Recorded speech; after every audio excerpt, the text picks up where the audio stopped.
Hello. Hello. Sir, good evening, sir. Good evening. Can you hear me clearly? Yes, sir. Yes. Absolutely. Test the students who are going to present. Test their Sir. mic and their video.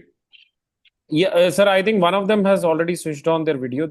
I'm just waiting to Check their volume and check yeah. their. Uh, Jamin, you want to check your volume and all? Yeah, good evening, sir. Am I audible?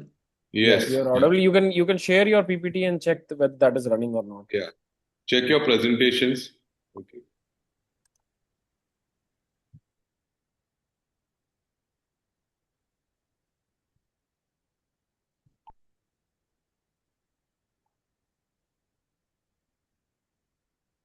Sir, is my presentation visible? No, you have to. Have you shared the entire desktop or just the PPT? 1 second, I'll check again, sir.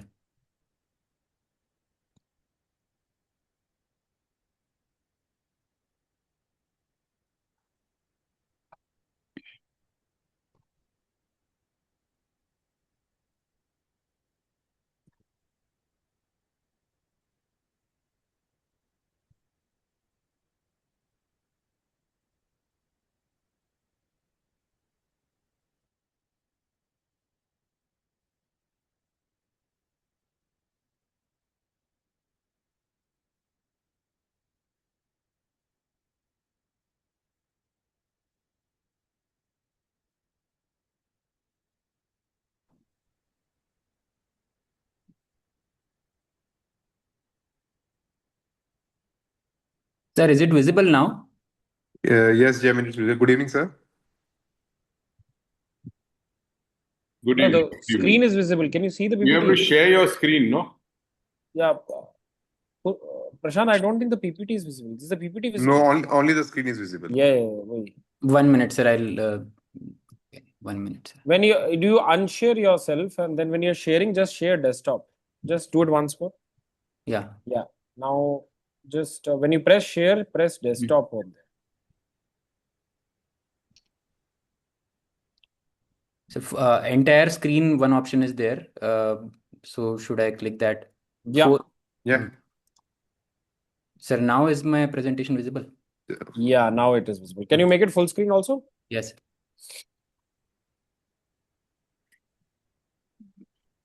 Sir, is it visible? Yeah. Yes. Fine. So, just a Varnan, friendly. Yeah. Yes, Just yes. yeah. Varnan sir, the format is that while Jamin is presenting, the questions will go to the other candidate, and if he is unable to answer, then the question returns back to Jamin, and Okay. vice versa. Hmm. because the thing is, Jamin would have definitely prepared his case, but the idea is that whether he is prepared for the exam or not. Yeah. And Okay. this we just tell during the thing. I most of them know this by now, but Yeah. sometimes they do get surprised. Okay. Okay. No issue. Sir, I think Dr. Suraj has also joined, sir.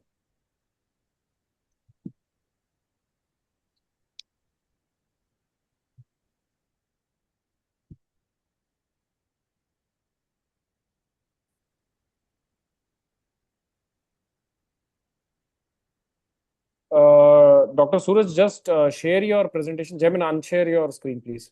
Yes, sir. Just share your screen and let us see whether it is working smoothly or not. Yes.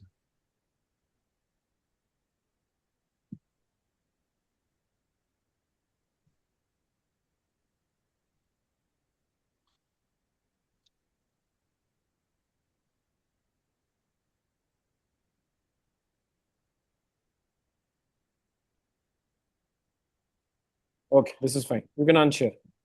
So Amit sir is left. I think I'll just call Amit sir once. Yeah.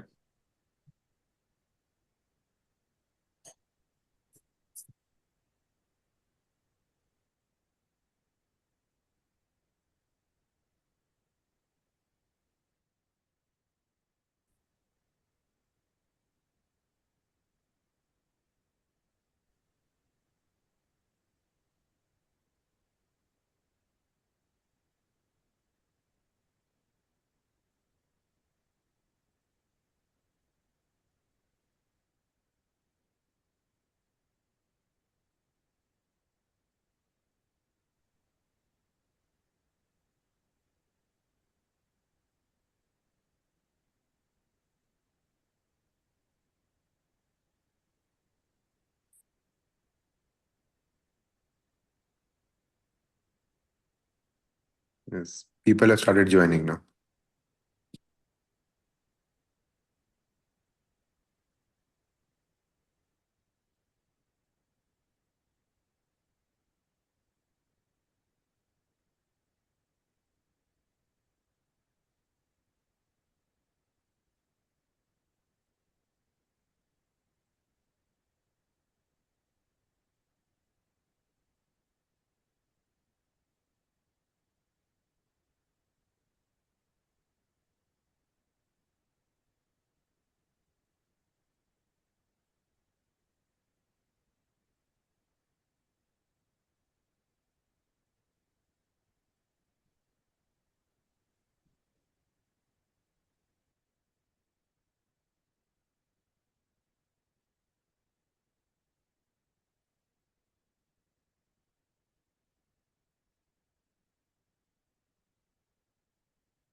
Hello Harsh. Sir, yes sir. Okay. Good evening sir. Sir हाँ आप good H evening. HP नाम से है sir. हाँ HP आ रहा है मेरा, मैं उसको सर चेन मैं में। नो सर आप प्रॉब्लम एक्चुअली सर। उसने जो है वर्क प्लेस ऐप भेजा है, एक्चुअली मैं सोचा था वेब ब्राउजर भेजेगा वो। Okay okay sir. Good evening sir. वर्णन सर इज ऑलरेडी है सर। सर मैंने चेंज कर दिया नाम जस्ट इन केस। क्या है, it is okay. Sir, we'll update you on the format once. When the first candidate is presenting the case, the questions will be directed to other candidate and vice versa, because the candidate who's presenting has already learned about this case. If he's not able to answer, then the question returns back to the presenting candidate.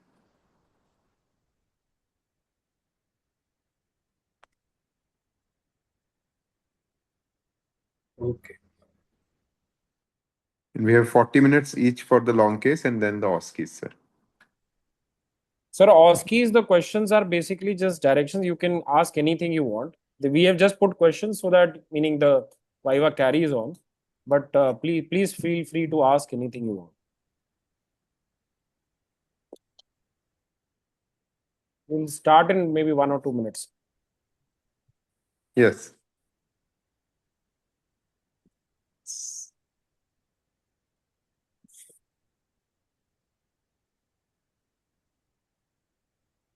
Hello.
Sir, should we start? Yeah, I think start. It's time. Yes, sir. Yeah. Go ahead. So, Jamin, you can share your screen. Yes, sir.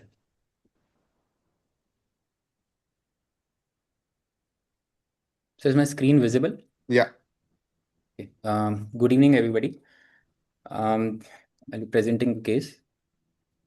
History informants were parents, reliable. This 1 year, 2 month old male child born to non-consanguineous parentage, resident of Medinipur, West Bengal, delivered at term via normal vaginal delivery, presented to NIMHANS with complaints of increasing head size over the last 2 months.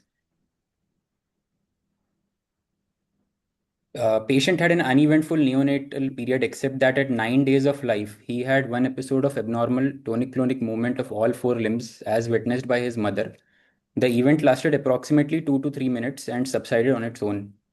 The child was then taken to local general hospital where he underwent neuroimaging and other evaluation. He was then started on anti-seizure medications and was discharged. Child's grandfather recalls that there was one episode of fever a day before seizure. However, when the child was taken to general hospital for evaluation of seizure, he was not having any febrile seizure. There is no history of vomiting, no history of refusal to feeds, no history of neonatal jaundice, no history of trauma. No history of increased somnolence, no history of surgery, including shunt surgeries, no history of excessive bleeding from umbilical stump at the time of birth, no history of bleeding from the gums, no history of blood in urine or stools. Antenatal history at the time of delivery, mother's age was 21 years, father's age was 28 years. Mother claims to have taken regular iron folic acid supplement. Perinatal and neonatal history, no history of NICU or PICU admission, no history of sepsis, no history of torch infections. Immunization history, child is vaccinated till date. Developmental history, child attained neck holding by 3 to 4 months. Key gross motor milestone was delayed. Child currently is, he stands holding on with support. He should have stood without support by now.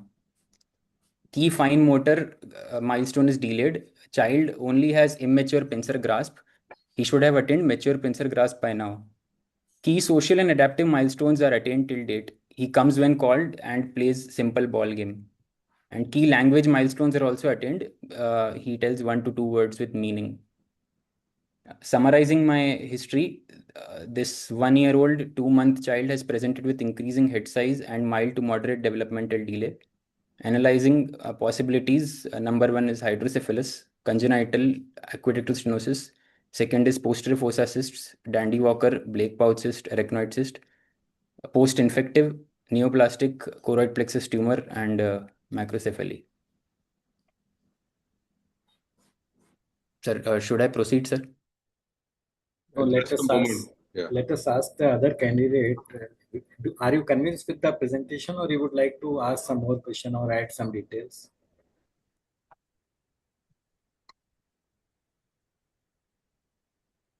So I would like to ask a little more about the birth history, sir. Whether during the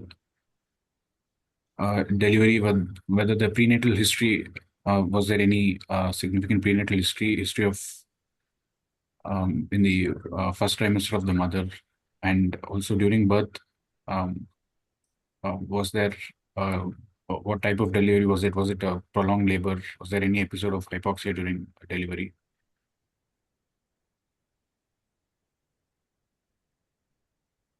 First and foremost, you have your main complaint of the who has given that history that there is a increase in size of the head.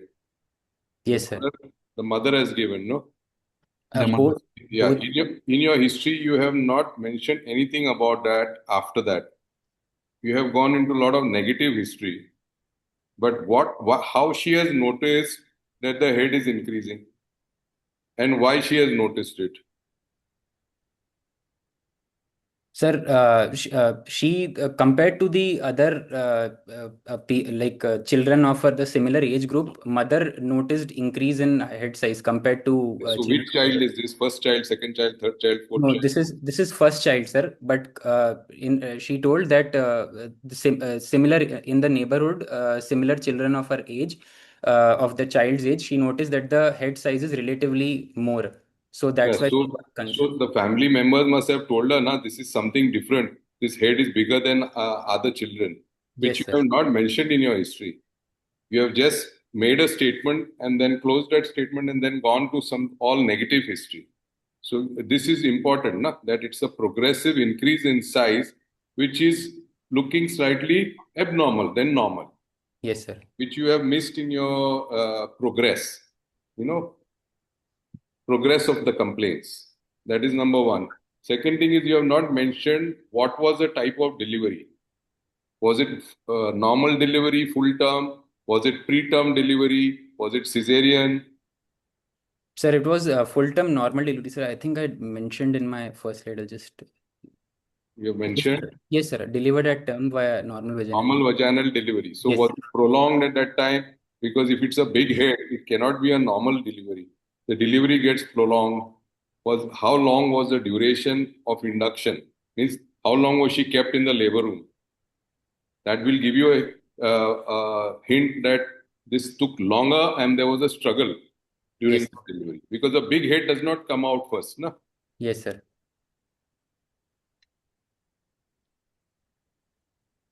So basically, the child must be having congenital hydrocephalus if it is a big head, and it would have been difficult to deliver. And were any prenatal ultrasounds done? Sir, prenatal ultrasounds, she told they were done, and she was visiting gynecologist also regularly. Yeah, But so was she told or warned about anything during those no, sir. prenatal? She told that the entire pregnancy was uneventful, and she was also consuming iron folic acid tablets. Okay, is it important or not? Yes, Prenatal ultrasounds. How yes, are they important and why? sir. I should answer or Dr. It Suraj? will help us in knowing whether the cause was present antenatally, whether during the antenatal ultrasound itself, with the enlarged head circumference, head diameter was noticed, and that will give us a hint towards the etiology. So at what gestation it is important? If there is a pre-existing big head, or if the head is looking different from a normal measurements. So at what gestation it is important? Uh, in the uh, in the second trimester itself, we will. Yeah. Why?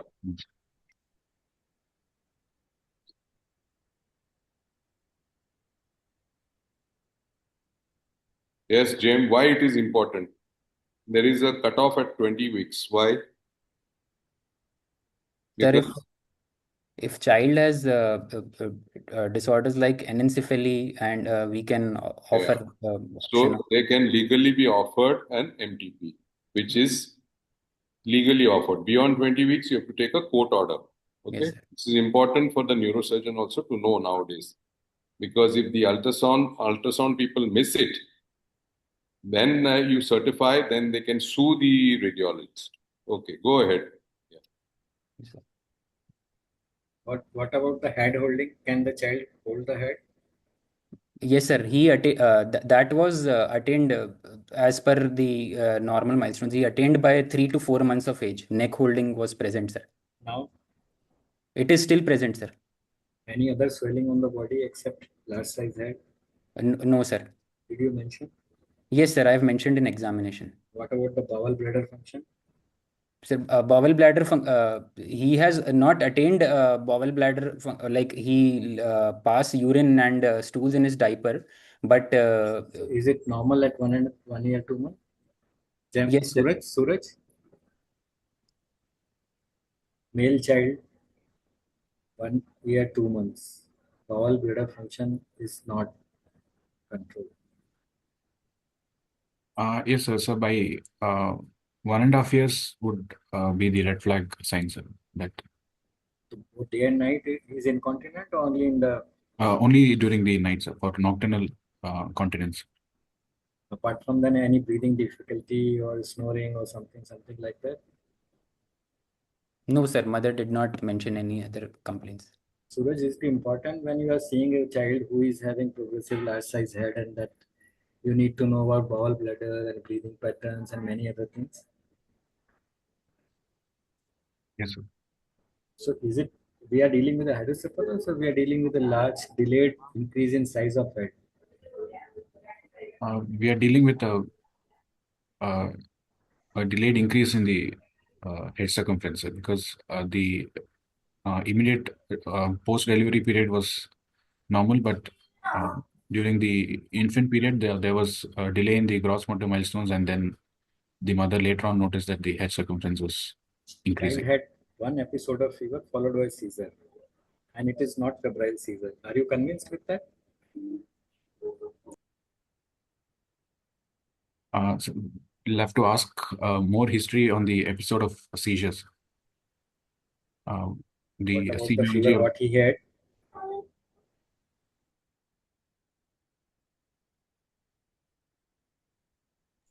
Did you ask any history of contact with tuberculosis, because he had fever and seizure, and maybe so there may be a delayed sequelae of tubercular meningitis? Just if we are a little more paranoid.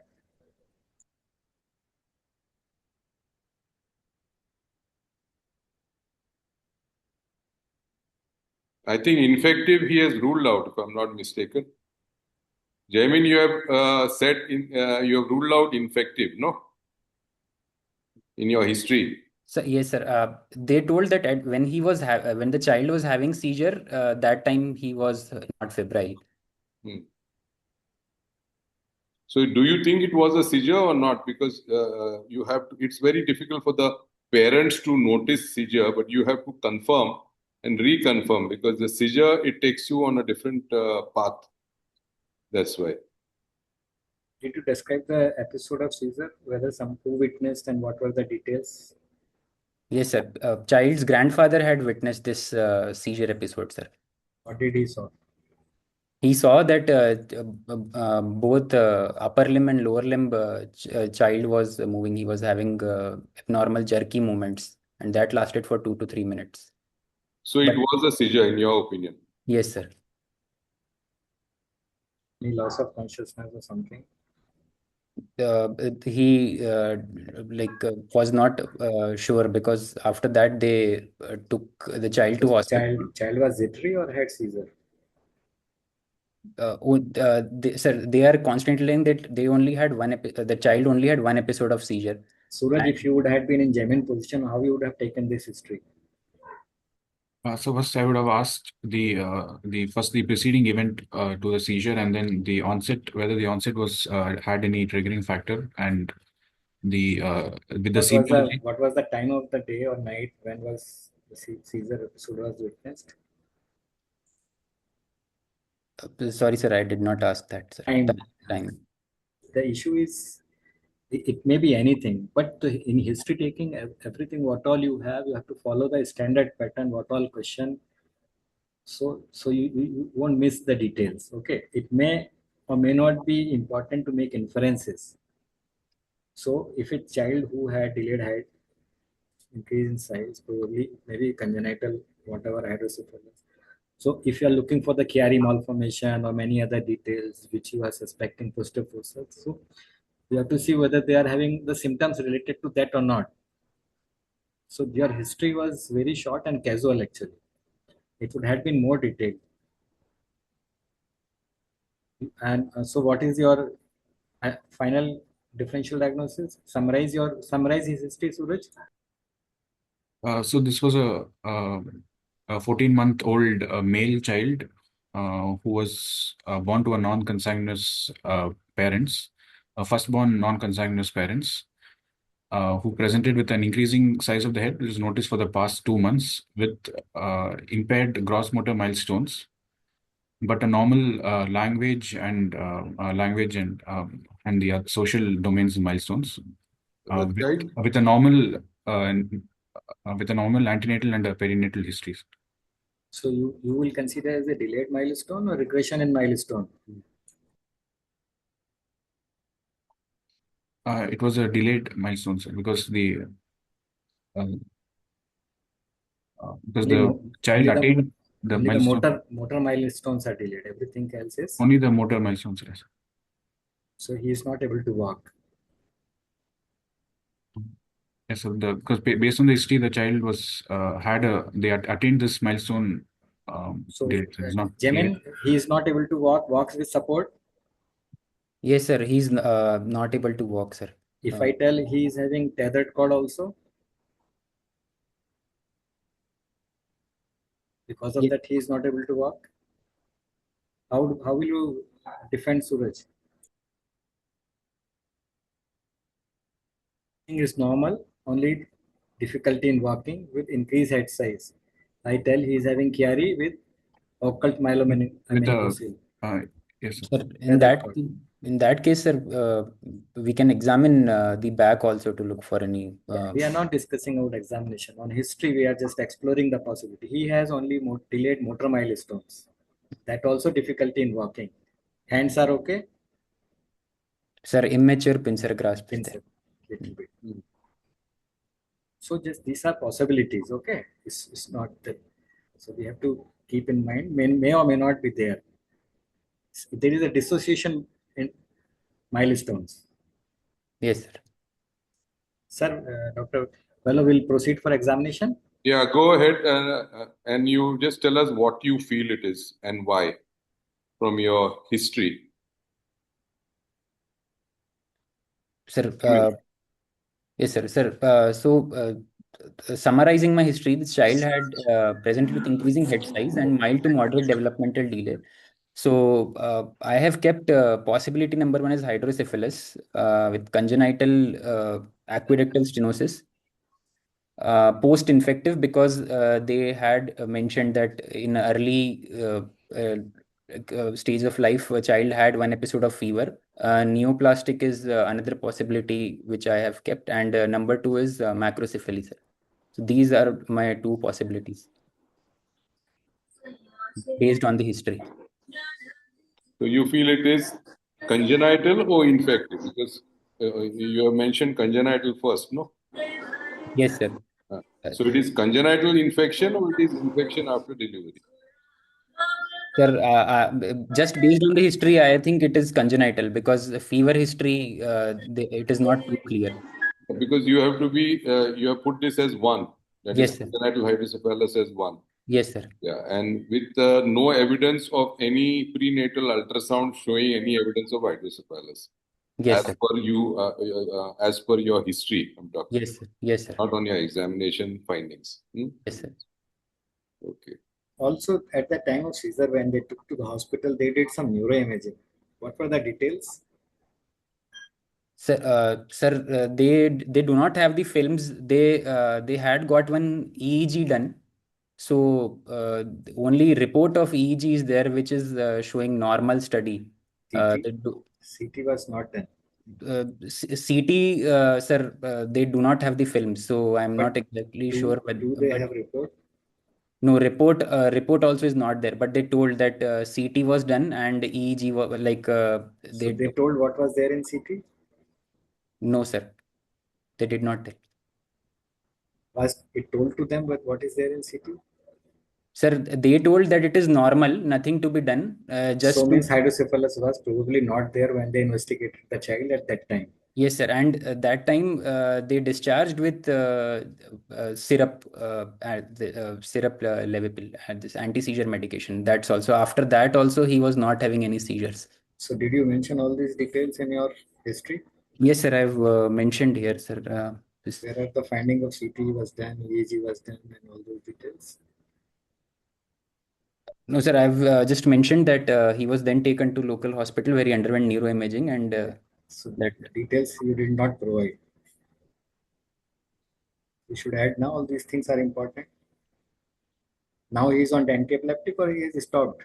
No, he is still on anti-epileptic, sir. You did not mention anything of that.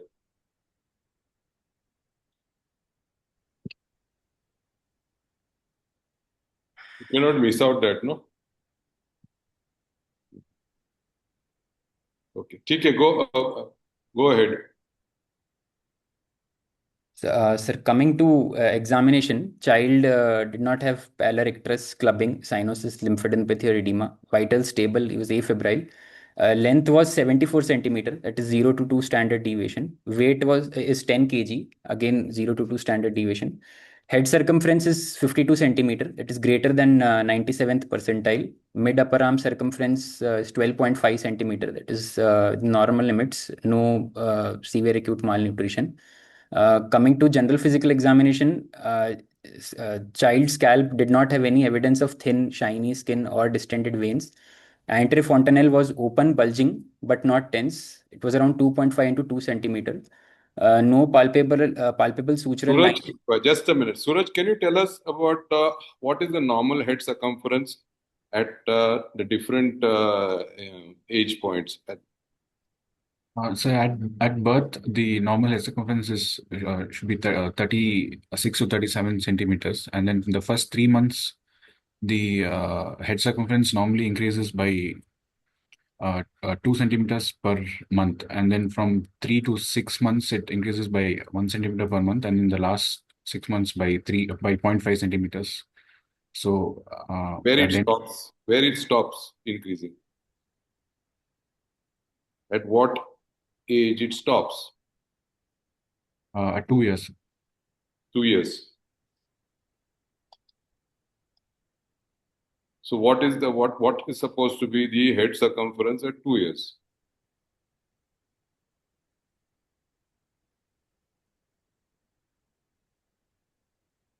So at 2 years, it would be 50 centimeters, so 50 to 52 centimeters.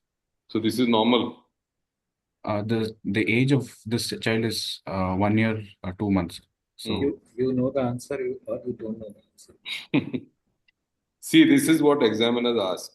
Okay, it is a question which will be asked to you for every case of hydrocephalus. Means a large head, you're not going to get away with this normal enlargement of head when it stops, and what is the head circumference at the time of stopping. So which is the suture? Which are the sutures which fuse first, and at what months? How many sutures have to fuse for the head to stop enlarging?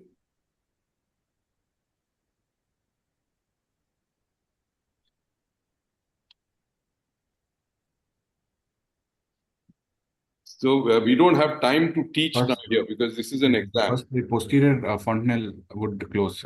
Where? First. At what, how many months? What age after the child is born? After the child is born, by 2 to 3 months, the posterior fontanelle would close. So that would involve the fusion of the lambdoid suture and the. When do the basal sutures close? There are basal sutures also. When do they close? At birth or after birth? So basal suture, I'm not sure. So you have to read all this. Read all this because we can't teach here. We'll only ask the questions, stimulate you all to read. And these are the questions which are normally asked. When do the basal sutures fuse? When does the lambdoid suture fuse? When does the coronal suture fuse? When does the fontanelle fuse? These are questions which are routinely asked. You have to read and you have to know about it. And this is for all residents who are attending this session. Correct. And they should convey to their colleagues also and practice with them. Go ahead. Yes, sir.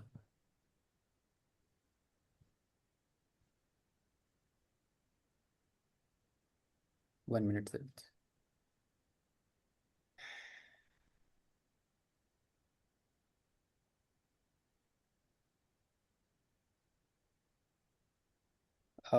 And the child did not have any neurocutaneous marker. Eyes, ears, nose, mouth, teeth are normal.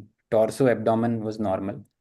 Neurological examination, child is conscious, alert, playful, opens eyes spontaneously, fixes gaze, follows bright objects, responses to loud sounds, extraocular movements is normal, pupils equal and reactive, moves all four limbs spontaneously. My analysis after examination, possibilities remain the same. Suraj, are you convinced with the exam? Just wait. Are you convinced with this exam? Is it a short case or long case? Sir, this large head we look at is short case. Today you are presenting as a short case or long case? Long case. So what should we do? Suraj, are you convinced with this examination what is being done? Sir, I would examine. I would like to have further details, sir, of the. Suppose you are Yeah. supposed to do this examination. Can you just tell the outline? How will you proceed for the examination? We are not worried for the findings. We want to know if you will approach, what all you will do. So the first I would assess the child, whether the child is active and moving on limbs, and followed by the assessment of the followed by a head-to-toe examination. So in the head-to-toe examination, I would first start with the assessment of the fontanelle, the anterior and the posterior fontanelle, whether they're fused or no. And if not fused, whether it is sunken or is it bulging, and is it pulsatile or non-pulsatile? And if the suture lines are splayed open, whether they are palpable or no, the examination of the scalp, whether the veins are dilated of the scalp, and examination of the eyes, I would look for whether there is sunset sign that is seen, any dysmorphic facial features, and the neurocutaneous markers. And I would do continuing with the head-to-toe examination, I would do a thorough examination of the back to look for features of whether there's a tuft of hair, there's swelling in the lower back, in the midline of the back, and examination of the and also neurocutaneous markers over the torso, and look for and the examination of the lower limbs to look for any limb deformities that could be associated with a myelomeningocele. What neurocutaneous markers you are specifically looking out for in this case? Neurocutaneous markers is a very broad term. What neurocutaneous markers you are looking out for in this case? Pertaining to the case, no? Yes, sir.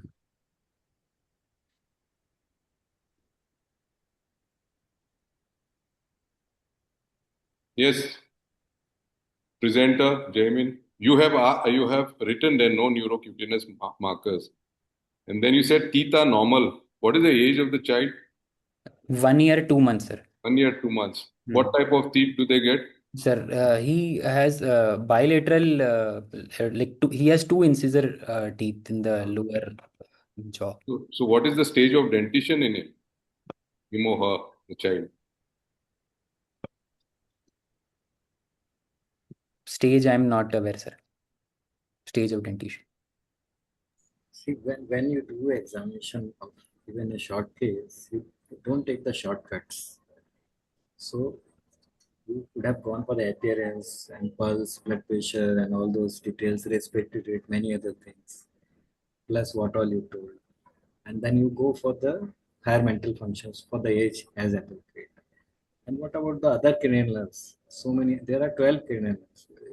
Suraj, can you tell me how will you examine the cranial nerves in a child? First, I would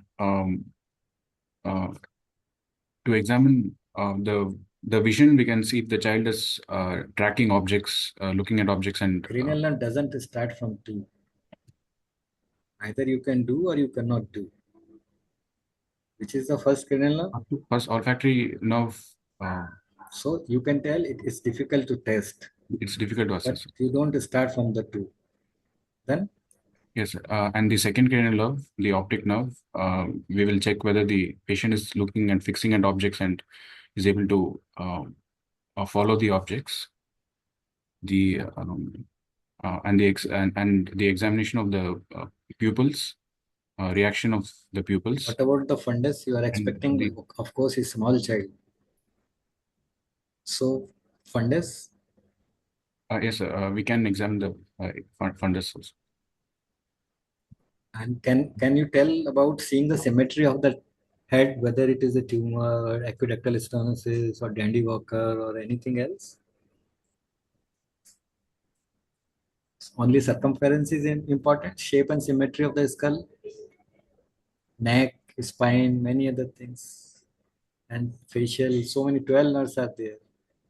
And when you have the posterior fossa thing, you should see the lower canal nerves, whether he may not be having this child, but doesn't mean that this is the only child we are going to see.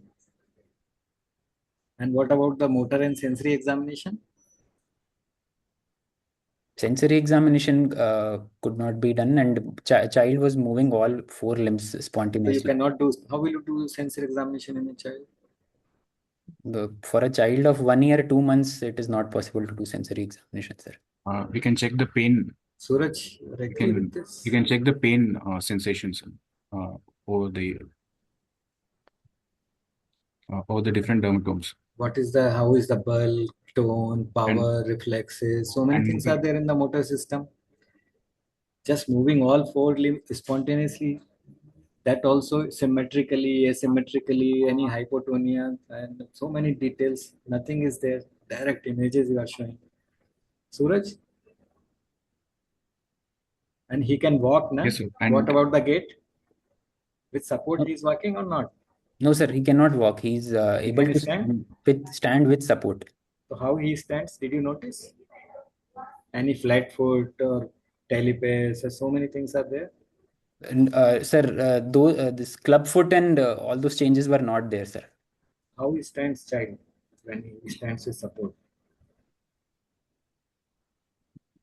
Mother will hold the hands of the child and he'll stand on the bed, slightly leaning towards her. And how he holds the hands and grip and all those things? Sir, I have mentioned that a child has immature pincer grasp. So only pincer grasp and no other movements.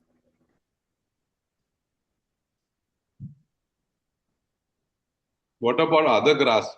Forget about pincer. Pincer is not easy to check in a 12-month-old child, no? How did you check for pincer grasp? Sir, I gave my pen to him, so I was just observing how is he tending to hold it. Yeah, but he has to write in the pen to check pincer grasp. Do you think when you're a child you will test like this? You will give a pen to him to test? Like we'll give any object. If you give your finger, go for the object. No, they go for the object. So Yes. that is how you check the upper limbs. You see the paddling of the lower limbs to see whether both legs are moving at the same time. The paddling of the lower limbs, if they move only one limb and they keep one limb down, then there is a weakness on that side.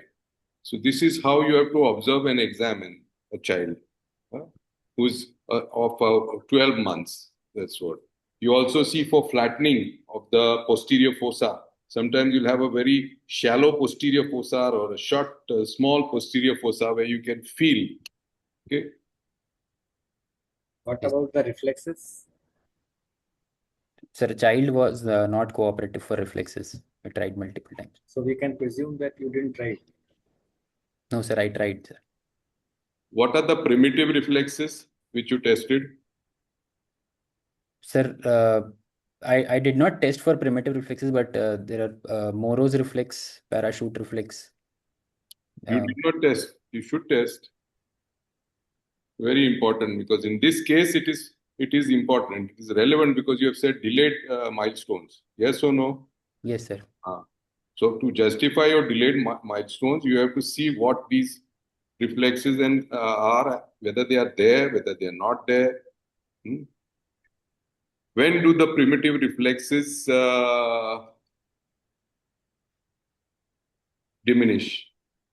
At what age? Sir, usually by 8 to 9 months, they'll start diminishing. From 6 months to 9 months. All reflexes? Or there is a timeline? Sir, Suraj? there is a timeline, sir. So what all primitive reflexes are there in a neonate and how they disappear in timeline? Yes, sir. First is the palmar grasp and would have to be diminished in order for the child to attain a pincer grasp. Palmar reflex has to be lost in order to attain the milestone of a pincer grasp. and so this has to by the age of 4 to 6 months, the palmar reflex is lost, and parachute and the Morose reflex is lost by when the child would start to stand with support. So by 9 months, this primitive reflex has to be lost. And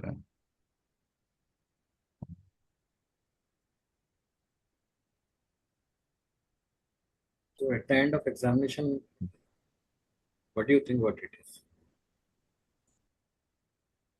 Sir, I've kept my possibilities same. Okay, Suraj, what do you think? He has told all the at the details. end of examination, there were no additional examination findings that is adding. Examination was not being done, so additional finding question does not arise. So Did you auscultate the skull? Yes, sir, I had auscultated. What you found? And Sir, why you auscultated? Sir, in cases like vein of Galen malformation, we can hear a bruit. Hmm. So specifically to look for that, I had auscultated, but I What could type of bruit it is? type of bruit I am not aware, sir. Suraj? So it is not sure, sir, it is a continuous. Hmm? Did you tap the skull? No, sir. What you see in a big head when you tap the skull? What you hear? So this cracked pot like sound. What is that cracked pot? Sir, if the head is large and the mantle tends to thin, like I'm not exactly sure about the mechanism. Sorry, sir. I'll read. Suraj? I'm not sure, sir. have you You'll have to seen read the this. These are classical. water pot? If it is not cracked, how it makes sound, and when it is cracked, how it makes sound. It is something to do with resonance. Hmm? There's a change in the resonance note. So what will be? Resonant note is what? And what is a cracked pot? You will get the same resonance. So in a crackpot, the resonance is lost, sir, because Hmm. whereas in a closed system where it's filled So with. when you ask the question by the examiners, and if you don't know, you should not get stunned. You should be able to use logic. Okay? Use logic where you can get 35 to 40, 45 to 50% of the answer. Understood? If you are alert and if you are smart, you can use logic to get your answer. Because many things which are asked are simple logic or simple physics. Okay, go ahead.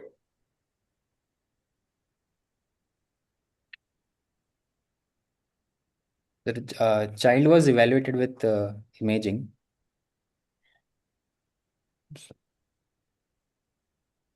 Sir, are my slides moving? Sorry. Yeah, the images are seen. Good, good. Sir, this is a T2 axial MRI, which shows dilated ventricles, lateral and third ventricle. And you can see that the fourth ventricle looks normal. It is T2 hyperintense. On lateral view, on sagittal,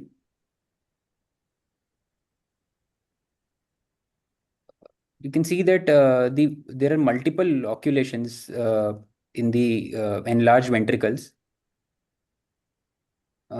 Corresponding flare image shows suppression of the hyperintensity. And on cis imaging, These images you are moving or somebody else is moving? No, sir. I this from our packs. I recorded and then put it in my. So why don't you focus on one particular section and tell, because it will be difficult to follow if you do like this. Okay, I'll show it again, sir. From the beginning, you focus on one section and tell. Yes, sir. Jamin, in the cis image, sagittal image, take the mid sagittal cut Yes, sir. and explain that. Yes, sir. Now you go to the posterior fossa and down you start. Okay, sir. You So have you tell. directly MRI? Yes, sir. We did not do CT, sir. Why? Okay, you read this section, you read. Yes, sir. Why you did directly MRI? Sir, CT has. Sorry, this one minute, sir. Just pause this. Sir, CT has radiation, so we can. People prefer doing MRIs or ultrasound rather than CT if child is not unstable. Unless and until child is very drowsy and he comes to our casualty, only then we directly do CT. Otherwise, if So as child is. a policy, you'll do MRI directly for hydrocephalus. No, sir. Whenever any child comes to our casualty in drowsy or altered sensorium, then we'll do CT imaging. Because the MRI takes longer, no? You have to give GA to the child, no? Yes, sir. Yes, sir. There is a risk of GA, no? Yes, sir. Sometimes This you might not child give. was not investigated and came with the scan, or just he came without a scan to you? No, sir. Outside MRI was not done, and he Any was. CT? Sir, the patient's attenders had told that CT was done, but they had not come with any films. And because the child was stable enough, so we decided to do MRI rather than subject him to radiation and get a CT. Okay, go ahead.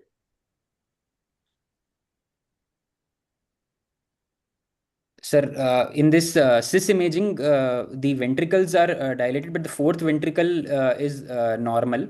Multiloculations are there, and there is some component of aqueductal stenosis which is seen here, sir. But this is not the section, it's the midsection.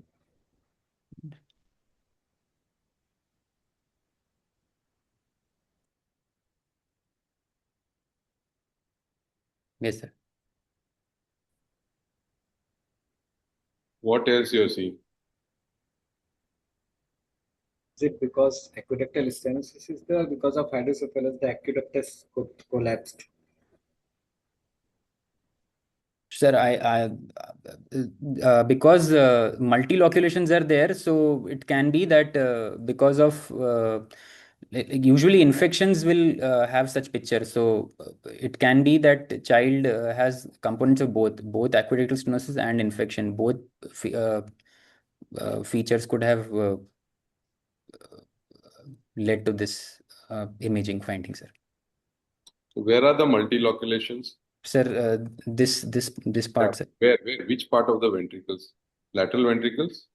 Sir, this is the third ventricle, sir. So you have to tell that which part of the third ventricle, anterior, middle, posterior.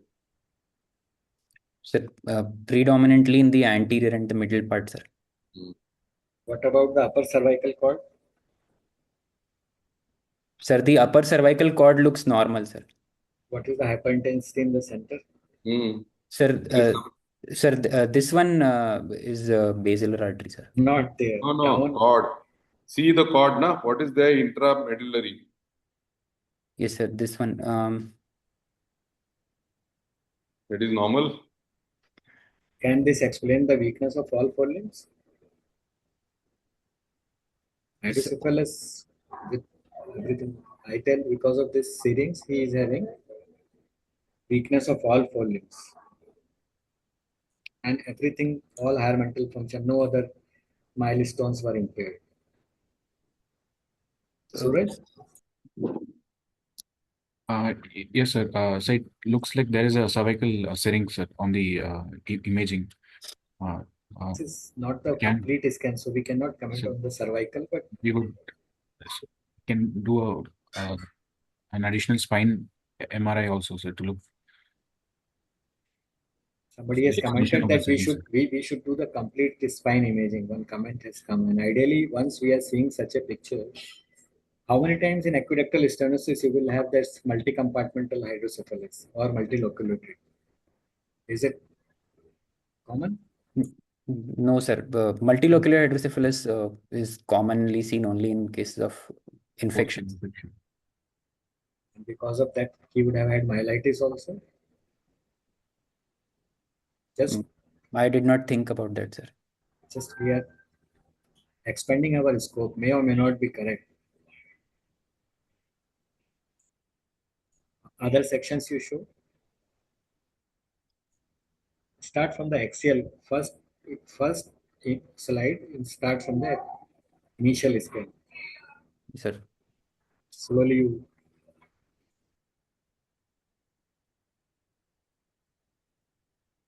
just hold on the fourth ventricle side. Let everybody see. See, we have 67 people who are attending, not only me and you. So everybody should have a feel what is being discussed and displayed. Okay. Yes, sir. Go down. Down means toward the cervical axis. So hold on there. Ventricle looks apparently normal. Yes, sir. Up. So do you think it's a post-meningitic hydrocephalus or he had that intraventricular pathology? So based on the imaging, I think it is a post-infection. Post-infection where? Meningitis? Sir, meningitis will have leptomeningeal enhancement and other features. So If it would have been post-meningitic hydrocephalus, you expect the fourth ventricle to be normal. It's extraventricular obstruction or intraventricular post-meningitic means usually. Suraj? So usually in post-infectious, even the fourth ventricle also would be dilated, sir. The pathophysiology would be an impairment in the absorption of CSF because of affection of the arachnoid granulations post-infections. Go up. So this is intrauterine infection or post-delivery infection? That is what we are asking. If you are thinking it is infective, yes, sir. And the child had one episode of seizure also, sir. That's very relevant question. Yes, sir. What? Mother did not have any history of torch infections when she was pregnant. So intrauterine infection based on history looks unlikely, sir. How will you rule out?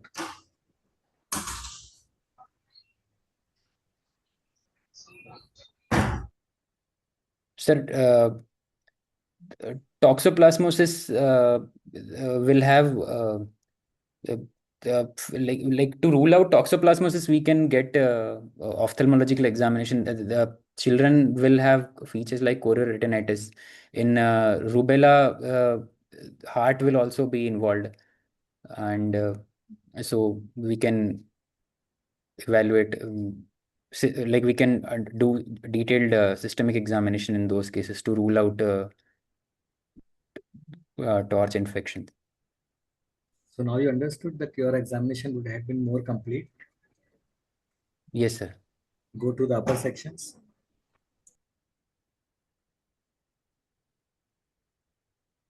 Upper means upper, not this side. Hold on.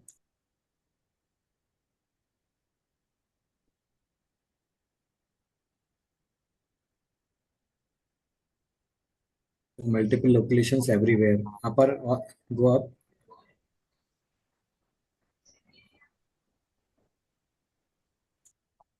Septations are going into the other ventricles also, only third ventricle. Sir, they are going to other ventricle also, sir.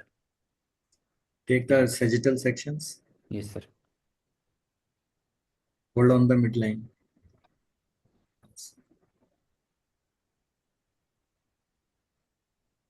Where is the corpus callosum?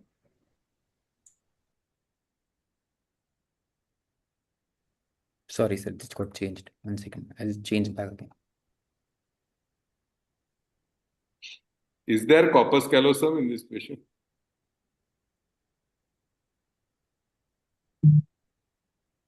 Take your coronal cut. You can see it better on a coronal cut.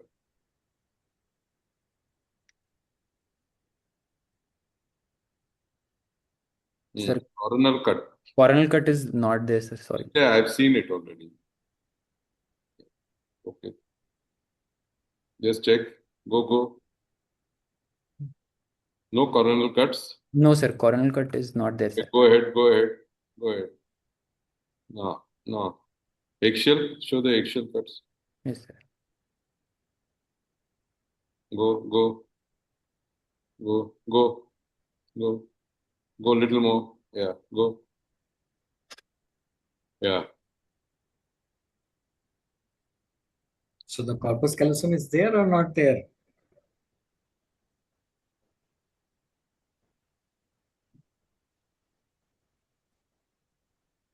Suraj? There is no corpus callosum, sir. So is it because of hydrocephalus or is it corpus callosal agenesis? The congenital corpus callosal agenesis. Corpus callosal agenesis is always congenital.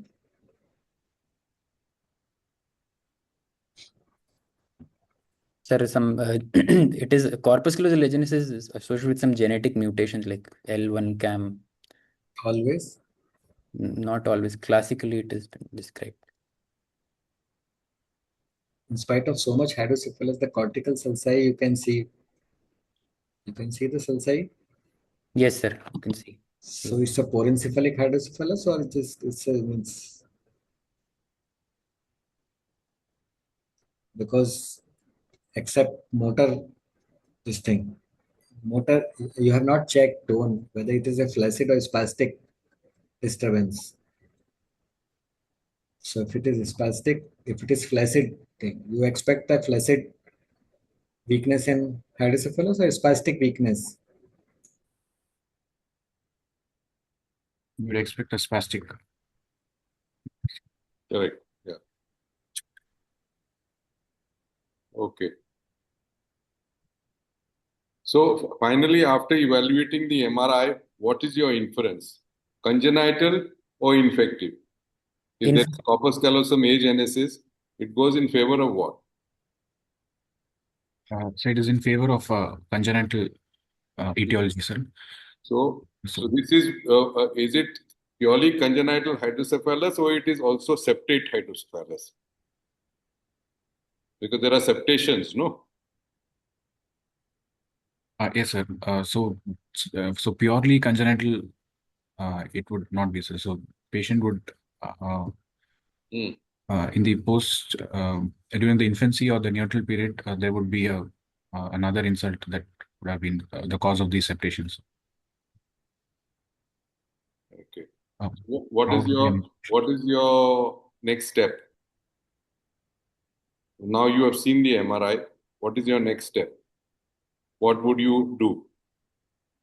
The child would require CSF diversion because hydrocephalus is there. So we can like two options are there. Either we can do ETV, endoscopic third ventriculostomy, or we can do shunt surgery. Do you think that shunt will improve his motor weakness? His primary concern, head size and motor weakness. And there was suspected hyperintensives and cervical. You would like to complete the study before going for the shunt? Yes, sir. I would like to do complete spine imaging, and I'll also do USG abdomen to check if any anomalies are there, like renal and all. What about the psychometry for the child? Sorry, sir, I didn't get your question. Psychometry, psychological development, neuropsychological assessment. We can do that, sir. We can do that. No, you will do or you will not do. You cannot answer in exams like that. Maybe, could be, can be. You have to be very sure of yourself. You will have to evaluate this child because you have to counsel the parents before you do any intervention in this child. You have to counsel the parents that whatever you're trying to do for the best. First is to relieve the pressure. Okay, that is important. So how you're going to relieve this pressure, because it's not a simple case. Just you'll put a shunt, only one side will drain, and there are septations in the third ventricle. So what would be your approach? It's going to be a technically difficult case because the child is going to come back again and again, either with a blocked shunt or with a blocked ETV. Sir, we can endoscopically connect all the Yes. septations. So you'll have to do an endoscopic fenestration Yes, sir. followed by an ETV. Yes, sir. But because of multiloculated nature, we'll also counsel the parents that chances of failure of ETV is also there. Yes, and you might require a shunt at the latest. So you Yeah. have to counsel for both, and you have to also say that we don't know how much improvement will occur in the child, because if you promise them the moon, they will expect the moon. So you have to be very, very cautious in counseling this patient. Already the milestones are, I don't know how much it will be improving because of the corpus callosum agenesis, which is already there. In this patient, ETV will be better or shunt will be better with fenestration? Sir, like we can do ETV and then simultaneously intraoperatively, if we are unable to do ETV, then we can do a shunt. But It's a you will also need a coronal cut in this patient. You have to see a coronal cut to see how much the septation is, whether it is going into the septum pellucidum also. Yes, sir. Then Is you have it to do a septostomy. is it a low pressure hydrocephalus or high pressure hydrocephalus? Sir, post-infectious. In this case, you know about the child, you have done the examination. You are expecting low pressure or high pressure?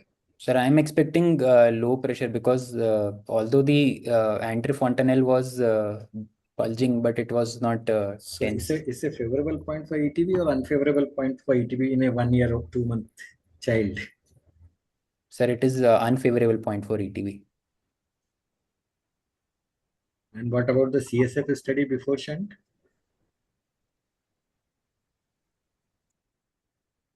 You have to send it for CSF analysis. Yes, sir. Yes, sir.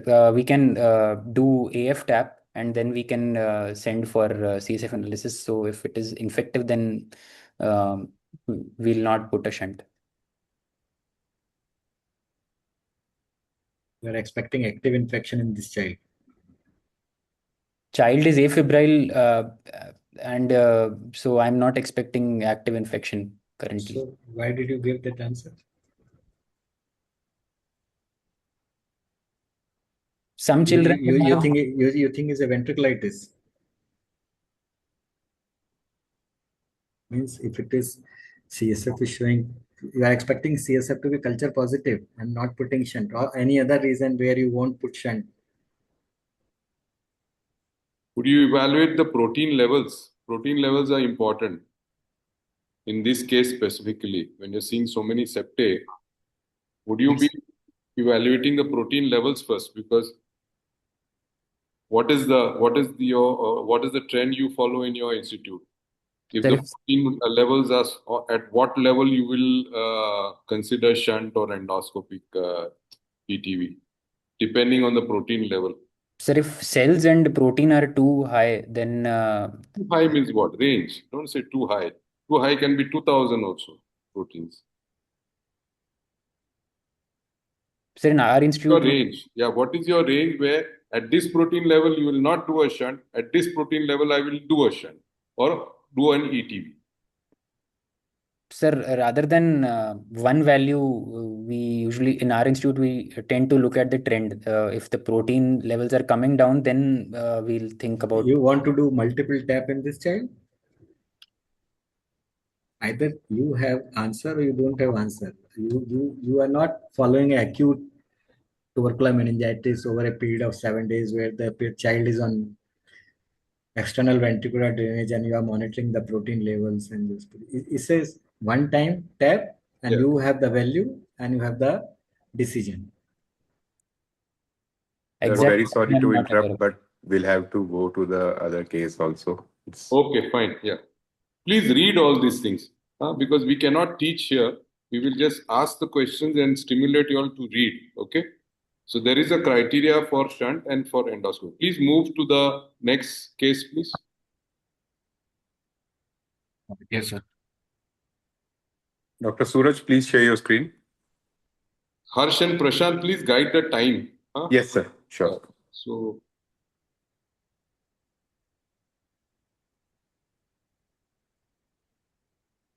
Yes. Put it in slideshow and start presenting. So my patient is a 45-year-old male who was an officer by occupation, was right-handed, and the history was told by himself. He presented with a right-sided hearing loss for the past 1 year, followed by tingling and numbness of the right side of the face of 4 months, and imbalance while walking for 4 months, and headache for past 2 months. The hearing loss was of insidious onset and was of gradual progression, which he first noticed while talking over the phone, while using his right ear. And the hearing loss, he initially said that it was more for sounds such as where he could not hear the doorbell ringing, and he had difficulty in understanding speech and was unable to differentiate words clearly during conversations. There was no sudden increase in sound on increasing the volume of television or a ringing sensation in the ear.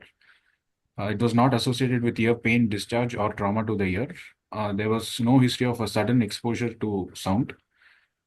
There was no history of improvement of hearing in crowded places. There was no history of any long-term intake of medicines or decreased hearing or similar complaints in the other ear.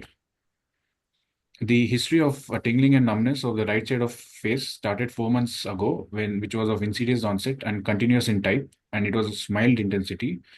It was where he reported that he was feeling a sort of heaviness over the right side of face. There was no facial pain. There was no decreased perception of touch sensations over the face. There was no history of frequent redness of the right eye. There was no history of difficulty in chewing food or deviation of jaw on opening the mouth, and no history of difficulty in opening the mouth. He also reported that he had developed imbalance while walking for the same duration of insidious onset and gradual progression. There was swaying towards the right side on walking, which was not associated with any change during the day or night time. There was no increase in the symptom while cleaning the face. It was not associated with giddiness or titubation. There was no history of speech disturbances, stiffness or weakness of the limbs, or tremors. He also complained of headache, which was of insidious onset, intermittent, and dull aching in type. It was mild to moderate intensity and it was present over the bifrontal region and the vertex. He said that there were no aggravating or triggering factors for the headache and it had no diurnal variations, but it relieved on taking medications and sometimes it relieved spontaneously. During some episodes of these headaches, he reported that he had episodes of vomiting, which was during the peak of the headache and also associated with nausea. There was no history of visual disturbances or blurring of vision. There was no photophobia or neck pain, and there was no trauma to the head or history of fever. He had no altered smell or decreased perception of smell, no visual complaints or drooping of the eyelids or double vision. There was no history of deviation of the angle of mouth, drooling of the saliva from the angle of the mouth, or slurring of speech. There was no history of difficulty in swallowing food, or a change in voice, or lifting the shoulders or movements of the tongue. He had no weakness of the limbs or sensory complaints over the limbs, or any urinary or bowel complaints. There was no history of posturing, seizures, or loss of consciousness in this last 1 year, and there was no history of dark patches over the body. He had no significant past family or a personal history. To summarize the history, this patient, who was a 45-year-old gentleman, had a 1-year history of a gradually progressive right-sided hearing loss, followed by 4 months of right-sided facial tingling and numbness, along with imbalance while walking, with occasional episodes of headache for the past 2 months. So overall, the symptoms show a sequential progression with an initial auditory involvement, followed by facial sensory disturbance and gait imbalance, and later features of raised intracranial pressure.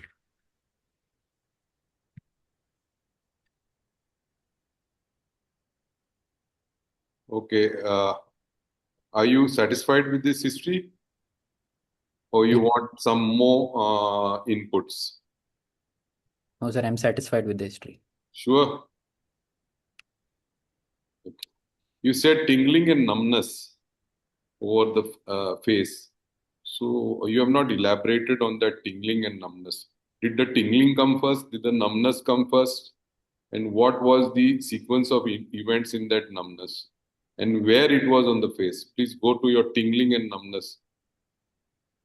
Yes, sir. So he said that initially he had a feeling of heaviness, which was numbness over the face, and later he had this episodes of tingling, this paresthesias and tingling, which initially was towards the side of the nose, and later involved in the region of the angle of the mouth and the side of the jaw. But he did not report that there was any of the tingling along the side of the forehead. So what that is suggestive of? Because you have written only right side of the face. And Yes, heaviness of the right side of the face, you said.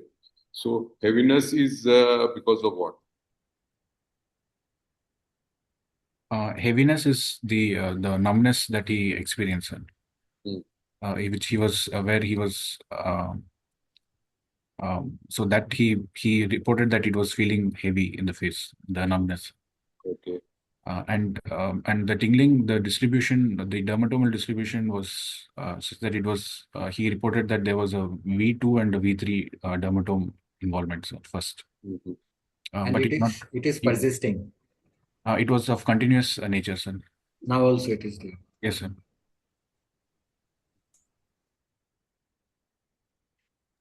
And nowhere you have mentioned anything regarding, you have said chewing of food. What about taste?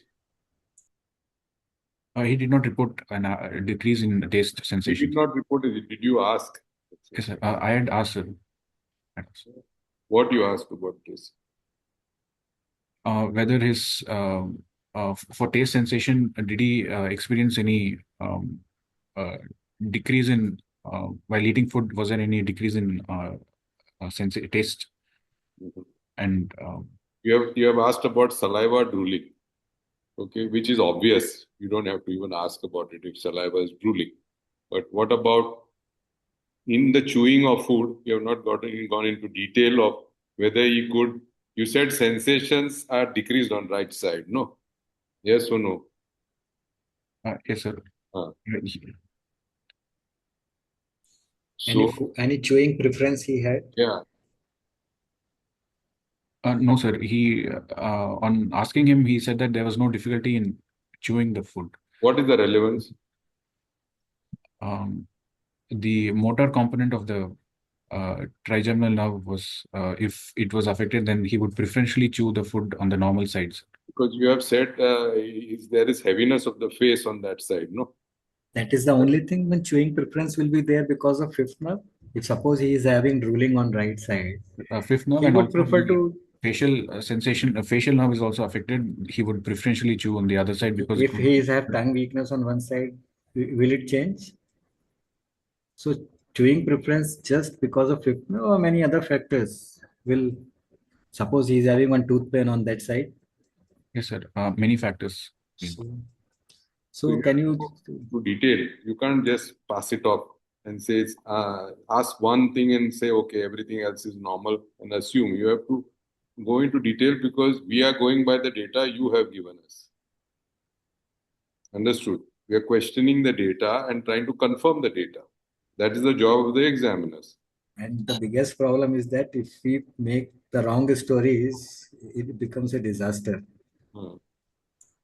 So, Jamin, you have heard what all Jamin, you have heard what all he told? Yes, sir. Go to the summary slide and can you tell what all structures are involved and where the things are going Yes, sir. So, concentrated? yes, sir. So, one Number is one is initially, number one problem is hearing loss. right-sided hearing loss, sir. So you tell us. So, based on the history he gave, it is the hearing loss pattern is retrocochlear. Then he gave his How it is retrocochlear? sir, because number one, he told that this when he basically the high frequency hearing loss he started to No, tell I that. don't want to know high frequency. How did you infer it is retrocochlear? Sir, number one, this So there will you was tell again the details of hearing loss? Yes, sir. So he reported that the hearing loss was more for the it started on when he noticed once a unilateral hearing loss, which was more initially for higher frequency, and there was Higher frequency means what?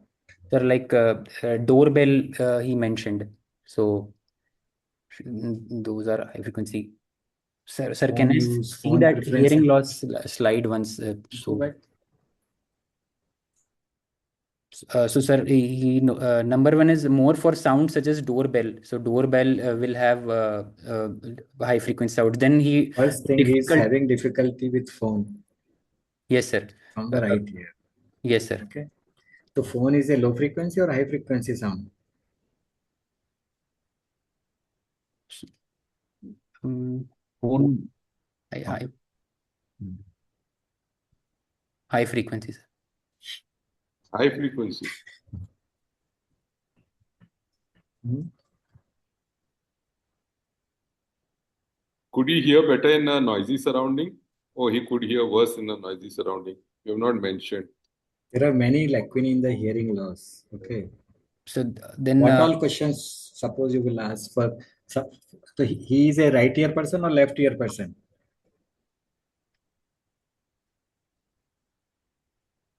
Sir, the noisy environment. He said that there My was question is different. and He is a right ear person or left ear person? so he said that preferentially he used to always hear on the right side. So even while conversing through phone, everything you would preferentially use the right ear. So now he is using left ear. Yes, sir. That is why I had noticed, sir, that. Have you written anywhere in your slide? No, sir, I have not mentioned, sir. So how do you know it? So if he is a right ear person, now he should use left ear. Okay, then doorbell. And as that what all high see all these questions are very important because in the early history you can miss. Suppose phone rings, it is high frequency or low frequency. If somebody talks it, then how it changes. And that in noisy environment is why it is important to have the noisy environment, whether he can hear or not. sir, this in noisy environment, uh, uh, like if patients with cochlear involvement, they'll have this recruitment from that. As in this sudden increase in like even if we the sound is slightly increased, they'll feel that the volume has increased significantly. Like That is hyperacusis. That is different. Hyperacusis is different. Recruited phenomena is different. When does a person uh, hear better in a noisy environment? What is hyperacusis? Where you get hyperacusis? in facial nerve, if stapedius. Early facial nerve involvement. They are subtle signs. Can you tell us the early signs before Sir, it becomes obvious? sir, decreased blink rate, Hmm. then nasolabial folds, Before blinking, something which is palpebral fissure will be above the eyes. The wrinkling of the forehead, sir, would be. Ah. Okay. So these you all should be able to rattle. Okay, you should be able to rattle when asked. It should be rattled. Okay, you cannot fumble on this, and your hearing has to be complete because you have to get the complete story as to where the lesion is lying just from your hearing loss history. Now we cannot teach here. We are supposed to ask you the questions and stimulate you to read. Just by your hearing loss, you can diagnose where the lesion is. Hmm?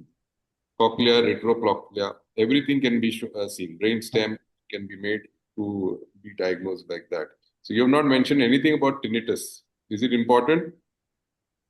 Yeah, yes, sir. There was no ringing sensation of the ear, sir. I mentioned. Hmm. Tinnitus only ringing. So it can be types of tinnitus also, sir. So you have to ask that thing, what he tells. Then next one is hearing loss. So Sir, you think it's a retrocochlear. so, yeah, sir, because patient also had difficulty in understanding speech and differentiate words clearly. So speech discrimination is points more towards retrocochlear involvement. Complaint. Next complaint is what? Tingling and numbness over the right side of face. So this is pointing towards fifth cranial nerve involvement also, sir. So possibly the pathology is progressing, and initially it involved the seventh cranial, eighth cranial nerve, and now it is involving the fifth cranial nerve also, sir. So tingling numbness is more common, with the pain and paresthesias are more common with the fifth nerve involvement. Sir, neuralgia like pain, like because of nerve irritation, patient can present with trigeminal neuralgia like features if in initial stages the fifth nerve is involved. You think it is because of fifth nerve involvement? Yes, sir. Tingling and sensory division V1, V2. yes, Upper sir. face you told. V1, V2 you told. Na? Sir, V1 Dr. is Suraj told V1 and V2. V2 distribution. V2 and 3, sir, I mentioned, sir. V2 and V3. Yes, sir. Why it is not sensory seizures? So it is present continuously, so there was no on and off episodes of this complaints. Okay. So you think V2, V3 sensory. Then what next complaint? He had imbalance on walking, sir, which was where he reported that on walking he had a tendency to sway towards the right side on walking, sir. Jamin, you analyze this symptom? yes, sir. Yes, sir. So imbalance while walking for 4 months. So again, now the lesion probably is involving the cerebellum also. Now I want to know whether the patient was able to walk on narrow corridors or uneven surface. So he walks with support, he walks without support. Yes, sir, walking without support, sir. And there was no associated stiffness of the limbs or decreased pace in walking. And during the night or while walking narrow corridors, Sir, if possible, we'll move on to the examination because we are already quite pushing the time. No, we can shortcut that OSCE. Okay, sir. Yeah, yes, as you wish. As you Because wish. it's like OSCE only. Yeah. Okay, sir. Yes. So he did not have complaints of the imbalance. There was no features which are suggestive of a posterior column dysfunction. There was no stiffness. We are not asking that. Whether he can, what narrow corridor or uneven surface? No, sir. There was no issue, sir. Climbing stairs, climbing down stairs? So he actually said that while climbing the stairs, there was like occasionally he would have swaying towards the right side that would increase, sir. But otherwise, he did not require any support during this activity, sir. Then next question, next symptom, headache. Headache, sir. So the headache was of present in the bifrontal and the vertex region, episodic with an associated vomiting also, sir, during the peak of the headache, sir. Why you think the headache is? So given this history of the patient had presented, the headache is because of a raised intracranial pressures. No visual disturbances, no blurring of vision, only headache mild with vomiting. Yes. So Any raised early morning headache? No, sir, there was no diurnal variation, sir, for the headache. You have said had episodes of vomiting during peak of headaches with nausea. So what is that suggestive of? Raised intracranial pressure. Yes, sir. So why you think he had vomiting?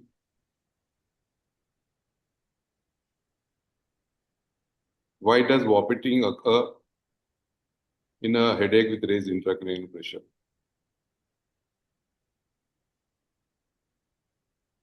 And what happens when vomiting occurs? Sir, when because of area postrema, vomiting will occur, and vomiting after vomiting, in cases of raised ICP, the headache will subside or decrease in intensity. Why? This is Sir, not the complete answer. If sir, the ICP raises, what happens? What is the cascade of events which triggers the area postrema?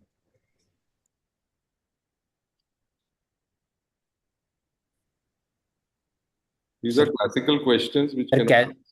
You have to know all these things. sir, cascade of events, I'm not sure, but why the headache subsides, I'm aware that whenever vomiting happens, patient will hyperventilate, which will lead to CO2 washout, and that somebody has commented in the comment box, and that is not the complete answer. CO2 washout will cause cerebral vasoconstriction. How it will cause CO2 washout in this thing? Because patient will hyperventilate as soon they'll after vomiting. What else? That's only one. No, also, after vomiting, the fluid status. Gastric fluids. Gastric fluids are vomit. Acidic. Yeah, so there is dehydration, no, which takes place. Yes, sir. Yes, sir. Next symptom. Okay, next. So you tell us what is the lesion and what is the extent. Based on the history, the patient has involvement of the eighth nerve, the seventh, the eighth nerve, and the fifth nerve, with features of raised intracranial pressure, sir. So probably the That's lesion all. is. That's all. The Y swaying. Sir. Y swaying is there to one side. Yes, sir, and the cerebellar cerebellum symptom, which would probably indicate cerebellar left cerebellar lobe. Right cerebellum, so because right cerebellum. Yes, sir. Which part of the cerebellum you think is getting involved? The whole cerebellum? No, so the middle cerebellar peduncle, sir. Is it middle? Jamin?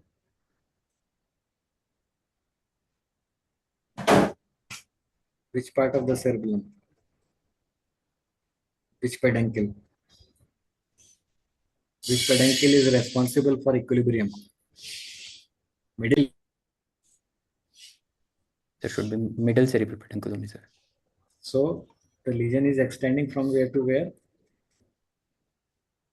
So the lesion extending in the cerebellopontine angle system with compression on the middle cerebellar peduncle and the extension into the internal auditory meatus.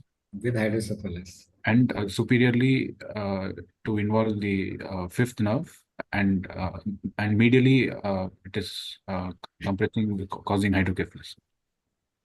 You are telling that it is an obstructive hydrocephalus because of fourth ventricular compression. Yes, sir. Okay. Examination? On general examination, general examination was unremarkable.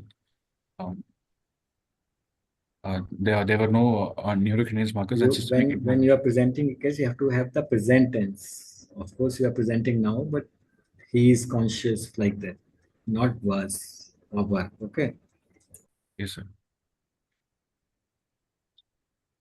The higher mental function assessment was normal. The cranial nerve examination, the olfactory nerve was normal. The visual acuity was 6 by 6 bilaterally with 2 mm and equal and reactive pupils. The visual fields were normal. Examiners of the fundus showed papilledema.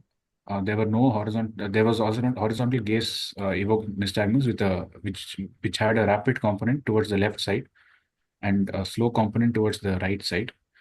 The extraocular movements were intact. The sensations to touch and pain over the right half of the face showed 30% decreased sensations in the V2 and the V3 dermatome. The corneal reflex was absent on the right side. There was no deviation of angle of the jaw. There was a right-sided facial. Go back to previous slide. Jamin, are you convinced with these details? Sir, but like grade of papilledema could have mentioned, sir. Then do you think with papilledema having 6 by 6 visual acuity and color vision? Yeah, color vision should have mentioned, sir. And in this, can we see the pupillary reflex? And what about the corneal reflex? Is consensual, direct? Yeah, yes, missed that, sir. Next slide. Facial nerve examination showed a right-sided facial paresis, which was of Hausen-Brackmann grade 2. There was sensorineural hearing loss on the right side, where Rene's test showed that the air conduction was more than bone conduction, and the Weber's test was lateralized to the left ear, and absolute bone conduction test showed a reduced hearing. The uvula was central, and gag was present bilaterally. Examination of the 11th nerve was normal, and there was and examination of the 12th nerve showed no tongue fasciculations or deviation or weakness of the tongue movements. Devin, do you think this examination of cranial nerve and cerebellum is complete? Sir, can you please go back to the No, this slide. Previous you leave it. This next slide you come in. 7th is there, 8th is there, 9th, 10th, 11th complex is there, 12th is there. Sir, cerebellum, cerebellar signs, he could have elaborated the other test like He did dysdiadokinesia. not have cerebellar signs. The only positive sign he had was an impaired tandem walking. Shrugging of shoulders and sternocleidomastoid. This is the only function you test for sternocleidomastoid and trapezius and cerebellar signs. Only tandem walking. What about in the upper limb? And when he had unilateral symptoms, was there any asymmetry of cerebellar functions on both sides, or means just random walking is enough? No, sir. He had only on cerebellar examination, only his tandem walking was positive, sir. But the other cerebellar signs were negative, sir. He did not have dysdiadokinesia. Heel shin test was normal. The finger nose finger test also was normal. Where you have mentioned that. Speech. What about speech? Yes, sir. Speech was normal, sir, and there was no slurring of speech, no dysarthrias. Motor and sensory system, normal. Normal, sir. Reflexes. Next Both slide.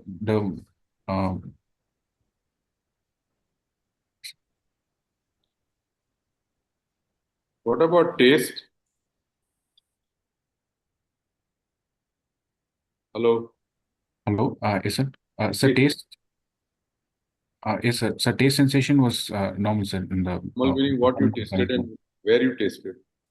I mean, what you tested for the taste. So for taste sensation, Don't say normal. I first explained that I asked the patient to close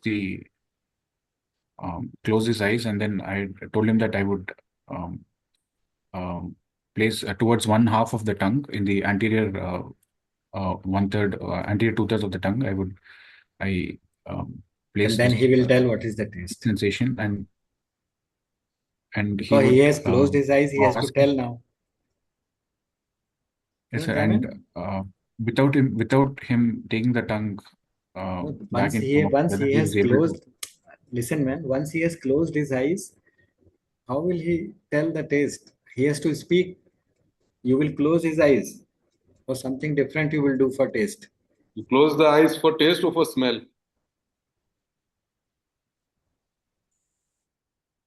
Yes, sir. For smells. Then why So are you? we can presume that you have not done this. Mhm. Yes or no? It's important to taste. Do Uh, the taste sensations or not? yes, sir. Taste sensation is. Yes, Jamin. Yes, sir, it is important. For anterior two-third of tongue is supplied by facial nerve. So Hmm. for that, we need to check. You cannot miss it. You will not clear if you miss taste sensations. Now you tell, how will you do the taste sensation? Can you tell the procedure? Because once eyes are closed means it is wrong. So I would ask the patient to protrude his tongue out and take the this solution and Different solution means which one? Bitter? Sour? Spicy? Which one you will taste first? And where? So the sweet sensation in the anterior two-thirds of the tongue on one Right side side, left first, side? on the normal side first, and then the How do affected. you know normal? Which one is normal? So in this history, the right side is affected, so the left side is normal. So what you will do? And so first check the left side and How will you check?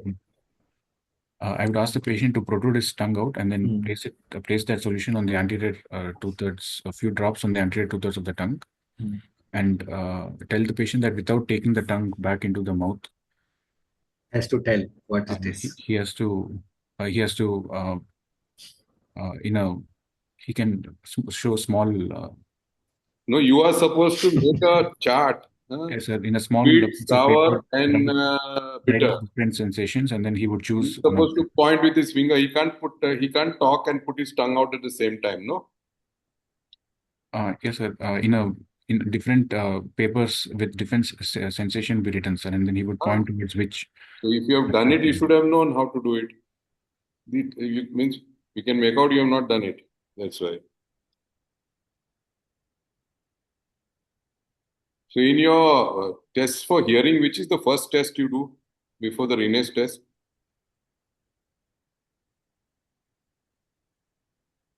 Whisper test we can. What is it called? Not whisper test. What is Swabach's test? Have you heard of it? That is the first test you do before you take the tuning fork. What tuning forks you have used? You have not even mentioned yet. What is the frequency of the tuning forks? You have just said hearing decreased on one side, but which tuning fork you used? Yes, so tuning fork at For Weber's which you used, for Renes which you used, for Swabach's which you used. It has to be mentioned when you're telling, you have to tell at what frequency you have tested. You only said, na, high frequency, low frequency sounds are decreased in your history. You have to justify that, no? What tuning fork you use? so 512 hertz For what? For Renes test, sir. And for Weber's? And for Weber's the 256 hertz. And Schwab for absolute bore conduction test, use the 512 hertz test. What about Schwabach's?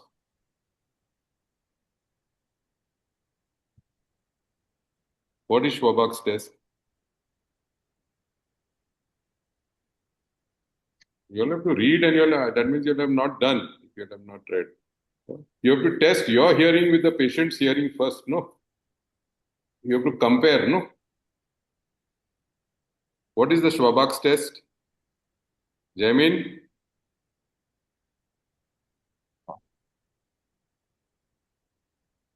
Sir, Sir, in, Which uh, tuning fork you use?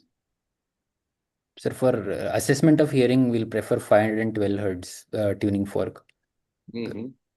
So how is the Schwabach's test done? Before you go to Rene's, you have to do the Schwabach's first. Hmm? What else do you do before you start doing the hearing test? What else do you do? Have you done the otoscopy? Have you checked whether there is any wax in the ear, whether there is any perforation of the TM? Have you all done? Ideally, should be done before you do any hearing I test. haven't done that, sir. Yeah. Yeah. But because of time, we can't go into detail. But if you are getting this long case, you have to be very, very meticulous. Okay, go ahead.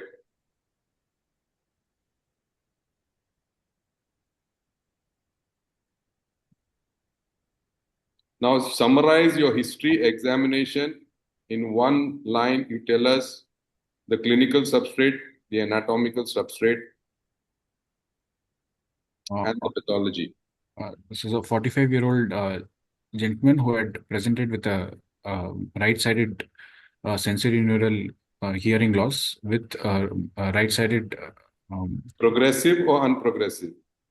progressive right-sided sensory neural progressive painless right-sided sensory neural hearing loss with right-sided facial tingling and decreased sensations in the V2 and V3 dermatome, along with imbalance while walking and a positive right-sided cerebellar signs, along with features of along with right-sided facial nerve uh, uh, involvement of Hausen-Blackman grade 2 with features of raised intracranial pressure.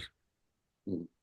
With vestibular involvement or without vestibular? Because you have not done a single test to rule out vestibular involvement in your examination.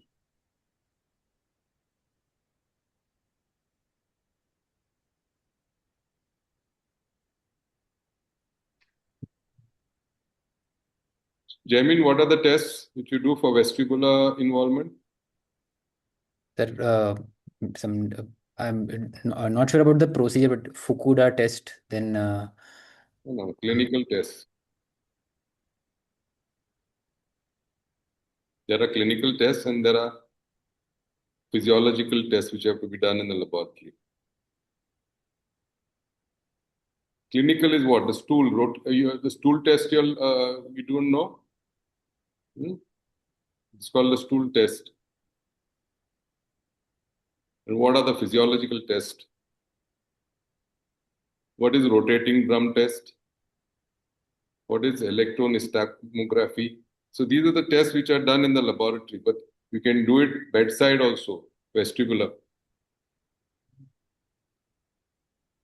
And if you neglect the main nerve, which is supposed to be the nerve which is involved in your tumor which you are going to diagnose, and if you miss the main nerve, then you will not be spared. So what's your diagnosis clinically, and where is your anatomical extent of the lesion you are thinking of? Suraj. Yes, sir. So my diagnosis would be a right-sided cerebellopontine angle Mhm. lesion with the involvement of the eighth nerve, the seventh nerve, and the fifth Eighth nerve. nerve means what? Which part of the eighth nerve? The vestibular, Mhm. Hmm. uh, Where you have not done a single test of the vestibular. Hmm. Okay, then and the facial nerve and the trigeminal nerve with extension. sequence of events you have to explain. Okay, which are the nerves which are most probably getting involved in sequence? Yes, sir. So the first is the eighth nerve. Okay, Uh, uh, then fifth nerve, and the fifth nerve, uh, and the then the seventh nerve. seventh nerve, and along with the cerebellar, right-sided cerebellar um, involvement, and the Cerebral followed involvement by where? the Yeah. right middle cerebellar peduncle, followed by hydrocephalus, that's raised intracranial pressures. How will you know if the cerebellar peduncle is involved or the flocculus is involved? What is the difference? clinically? Suppose I'm saying middle peduncle is not involved. I'm saying the flocculus is involved. How will you know? There are some people already answering them. So you guys have to read. So the gate affection would be more in favor of middle cerebellar peduncle involvement, sir. And Yeah, I have asked you a specific question. You have to give a specific answer. How will you know if flocculus is involved? How will you know if middle cerebellar peduncle is involved? And will it change the extent of the lesion? yes, sir. If the flocculus is involved, it's a more the lesion is more extensive, sir, and for it to involve the flocculus, so the extent would change, sir. No, you have to read. You are giving a very vague answer. Jamin? Yes, sir. In patients, if flocculus is involved, then the ataxia, limb ataxia, will not be there, and patient will have nystagmus. And What type of nystagmus would that be? The classical nystagmus. Okay, anyway, read, because we don't have the time to teach. We can only ask you and stimulate here, because otherwise the other person gets stuck with his case. So you have to read all these things. And how do you know that the brainstem is involved? So for involvement of brainstem, there can be multiple cranial nerve involvement. Cranial nerve. Could be multiple cranial nerves are involved here, no? Already it is involved. So the cranial nerves you are talking. Sixth nerve, and if there is vertical nystagmus, then there can be. Sixth nerve is the most vertical. Whoever is giving answer, he himself also doesn't. Don't see those comments and answer. They all are misleading. Don't look at the comments. You have to analyze your history and ask. Nystagmus, what all structures will get involved if it compresses the brainstem at that? Which part of the brainstem it will compress first? So first the pons. So what all structures are there in the vicinity? So unless you know the anatomy, you just have to read more. Okay. Show further what next. Imaging is there. What is there next? Yes, sir. Yeah, imaging.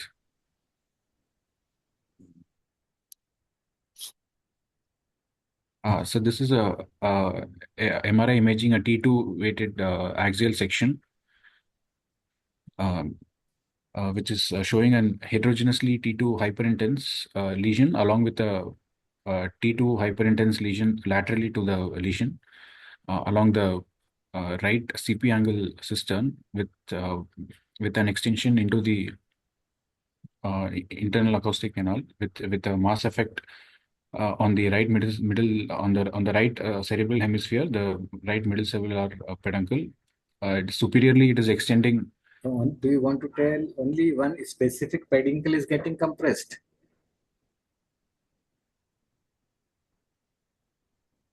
No, so the lesion is compressing the superior and the middle cerebellar peduncle, sir. You can see the peduncle here. So we can see the. So this is the middle cerebellar peduncle, sir. And entire thing is getting compressed.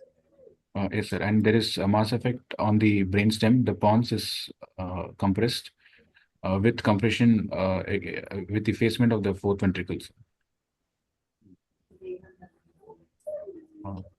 And so, the extent of the lesion, inferiorly, it is extending. Other sections are there, higher sections, to see the ventricles.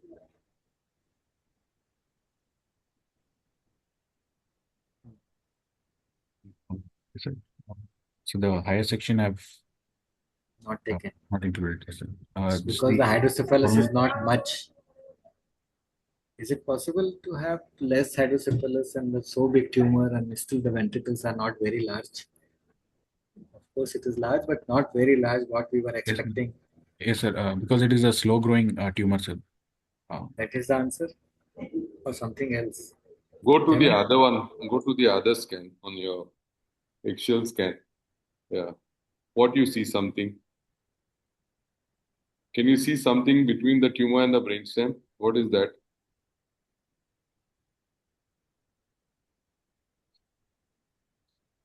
It can be seen all around. There's a cleft, no there. Hmm. Can you see that cleft? Yes, sir. So what Yeah. that is suggestive of, that CSF is still circulating in that area, no? Yes, sir. This that Is a T2 contrast. hyperintensity that is seen. Yeah, is it a contrast or is it a plain scan? This is a plain scan, sir. You have not Contrast done contrast, contrast images, sir. That's, so you have to see a contrast also. so the contrast imaging shows this is a T1 post contrast imaging showing a uh, heterogeneously contrast enhancing lesion with few areas of non-contrast enhancement within. Hmm. And the lesion is seen extending into the internal acoustic canals. And the associated cyst with the tumor, which is present laterally, is also seen, but and that is the cyst wall is not taking up the contrast. So what's What, your most probable what is diagnosis? happening to the basilar artery? The basilar artery is pushed to the left side, sir, because of the mass effect, sir. So this And hydrocephalus is because of fourth ventricular compression, or this papilledema is because of something else?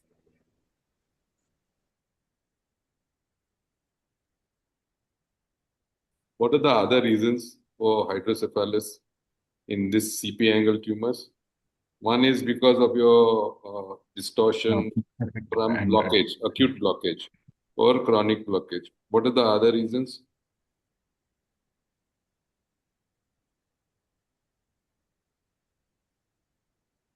Any other reason? Jamie? Sir, so Answer the in tumor the answer in the comment is not enough. You should know more details, then only you can answer.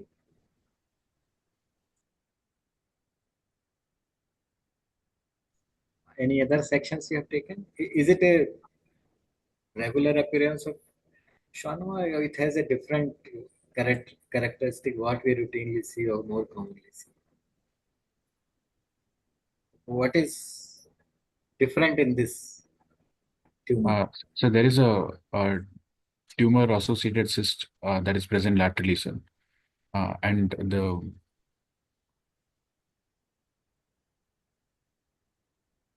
What else? and there are few areas of necrosis that is seen within the uh, These are tumors. necrosis or microcysts inside?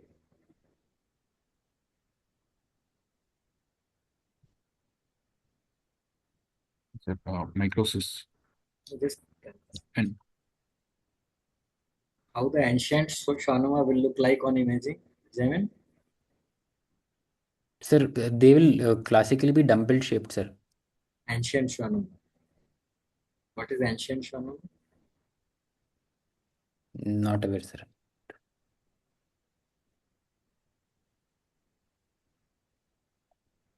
So what are the causes of hydrocephalus in cases of schwannoma?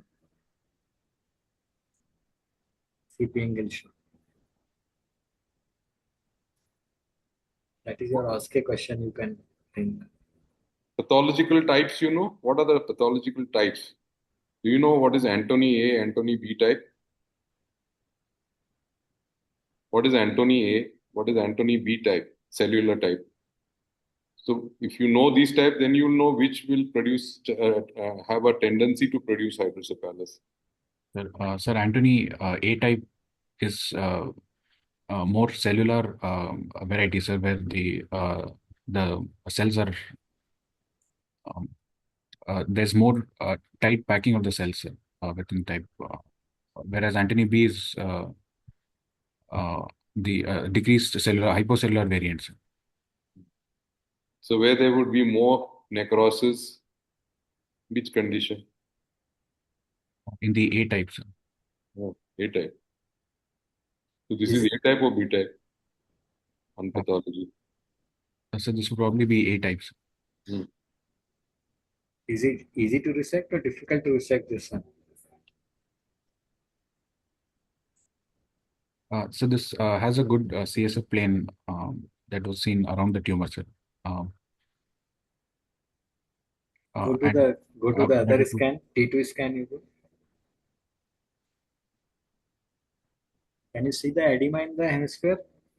yes, sir. The cerebellar hemisphere is edematous, sir. So it is Initially, infiltrating. it So would be it difficult is. to So retract. what that cerebellar edema suggests here? There is a breach in the barrier between tumor capsule and cerebellum.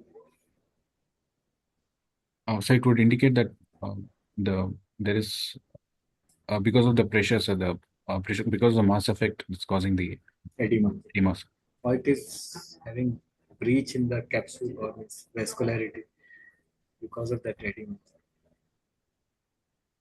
So, but the borders are seen well defined, sir. So, Not all places. Any other sections you have? yes, sir.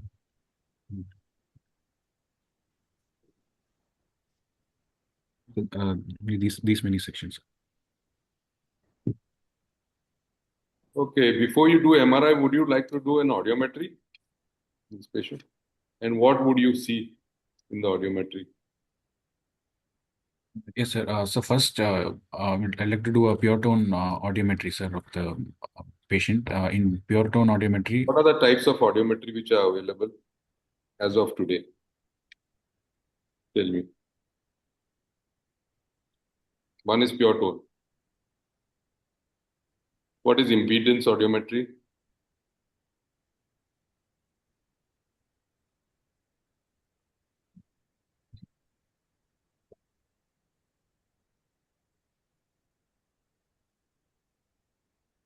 Read all these questions and go and see how audiometry is done in your hospital.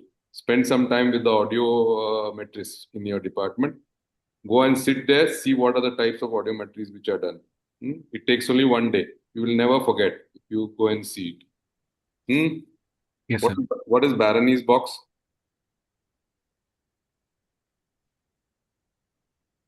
See, the examiners are, if your examiners are old type, they're familiar with all the types of audiometries. Okay. They will make you diagnose a tumor and the lesion just by giving you audiometry. You don't require the scan to diagnose a tumor, where it is and where it is located just from the audiometry. You don't require MRI CT scan. So please go back and read and go and see how audiometry is done. All of you all, those who are attending this program, my advice to you all, see how an audiometry is done. Okay.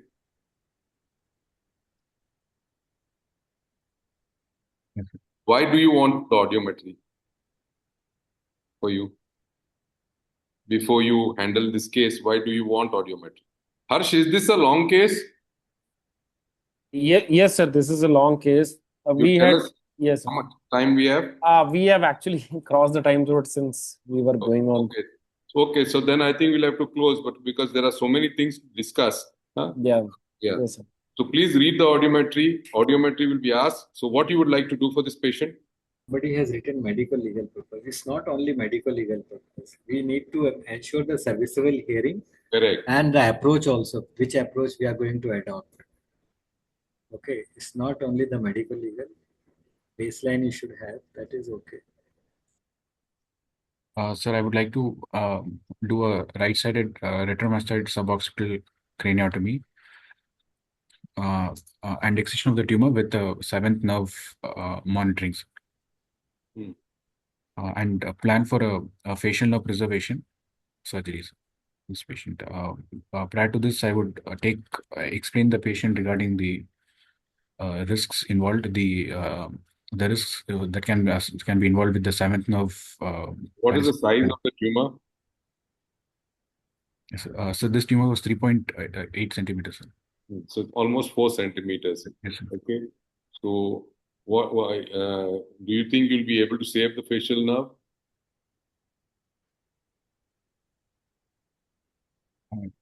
even with facial nerve That- monitoring.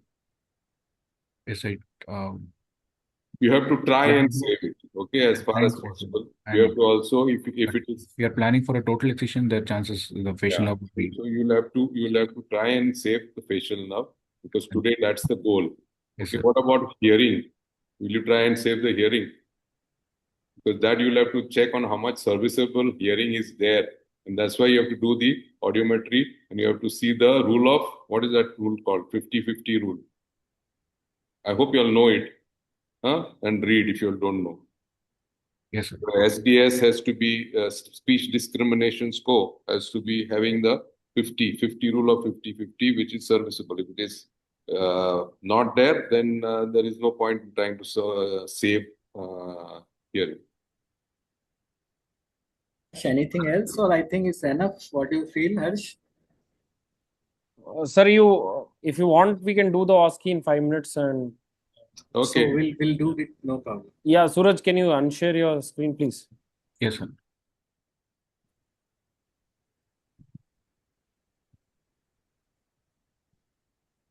So this is one OSCE. Sir, these are just, again, just guideline questions. Please go ahead. Prashant, can you comment Yes. on the OSCE? Yeah, please. So you can, the questions are as they're written. What is the diagnosis? To Jamin, you can answer them first. What do you see here? And can you name the risk scoring and the components of the same? Sir, this is a lesion in the foramen of Monro. It is it's flare hyperintense lesion. It is most probably a colloid cyst, sir. And the scoring system used is CCRS. So where the components involved are T2 flare hyperintensity, the size of the lesion, and also what zone they are in. So zone 1 and zone 3 is high risk because they tend to block the CSF outflow and cause chances of drop attacks. And zone 2 is falls under low risk. So this is the lesion in the foramen of Monro. No, sir, this is not in this is in third ventricle, sir. Sorry. So Which part of third ventricle?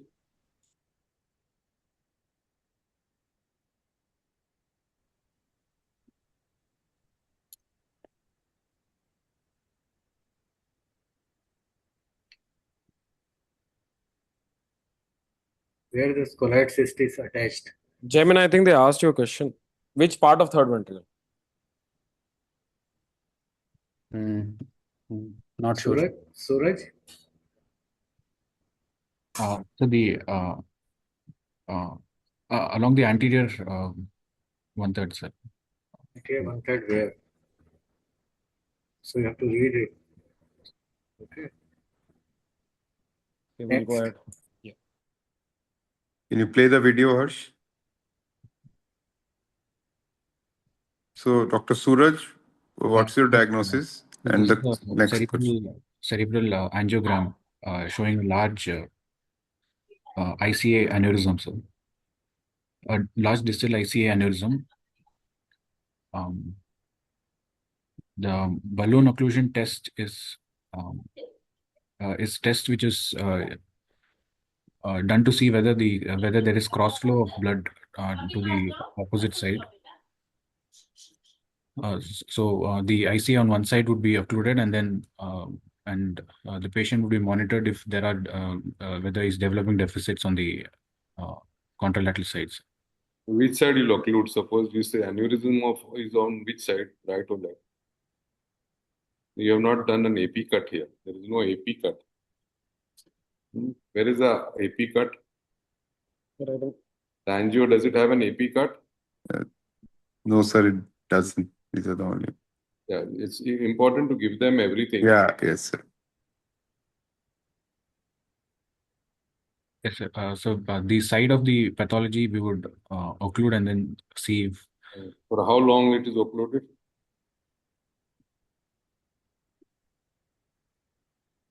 How much is the blood pressure kept when they are doing the occlusion? The blood pressure is kept on the so the exact range I'm not sure, sir, but on the You highest. don't have a DSA in your hospital? So We like, have, sir. we have not gone and seen how the And, DOT is done. and seen, sir. And then, so if you have seen, you should be able to answer. How long do you occlude and how much you keep the blood pressure?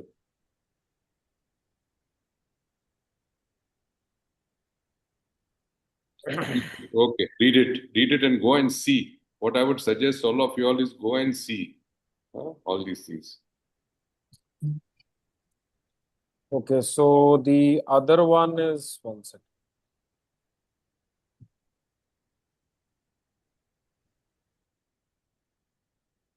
See, I'm a bit harsh because this is a training session. This is like a mock for y'all. Okay, so y'all have to be ready for the final exam. So we cannot be goody good. Okay, here we have to be very strict and we have to be harsh so that you'll go back and read. Okay, so Dr. Suraj, this is a 25-year-old male. He had an injury from fall from a tree. These are the cuts, sagittal cuts. Can you describe the injury clearly? First, describe the injury. What type of grade? What do you think it is? Harsh, who's that? Sir? Yeah, put it on the keep it there. Otherwise, it will be difficult for him to. Yes, sir. I'll keep it. Just fix it at the Yes, sir. 1 second, sir. Else he will find it difficult. Yes, sir. So I think you're able to see the important things. I'll just keep it at the level required. Yeah, okay. This is the level required. Yes, go ahead, please. Yes, so this is a cervical CT scan, which is showing a injury at C7 vertebral level, where there is anterior listhesis of C7. Is there only a single level involved? C7, that's it? There is something below also involved? There are two levels which are to be fused, or you'll only fuse C7 with C7 itself? Understand what I'm saying? So there is an anterior listhesis of C7 over T1. Okay. Yeah. So could I see the lateral cuts? Yeah, sure. Just tell me where you want to stop. This is one side of the facets that you want to see. I've stopped it specifically, and this is the other side of the facet that you want to see. Right? Yes, so there is a locked facet on this side. On one side, yes. Then on the other side, the facet it's normal, sir. On the other side, it's in place. Okay. So what does that tell you? Fracture. So that there is a rotational component to this. Component, yes, sir. Okay, and then the fracture line is involving the lamina, the pedicle also. Fine. So what will you do? 360 versus what? Versus anterior only. What will be your plan in this case? So my plan would be a 360-degree fusion, sir. You would go anterior first, posterior first. And Describe fully, man. Don't give answers in installments and all. Yes, sir. So I'll first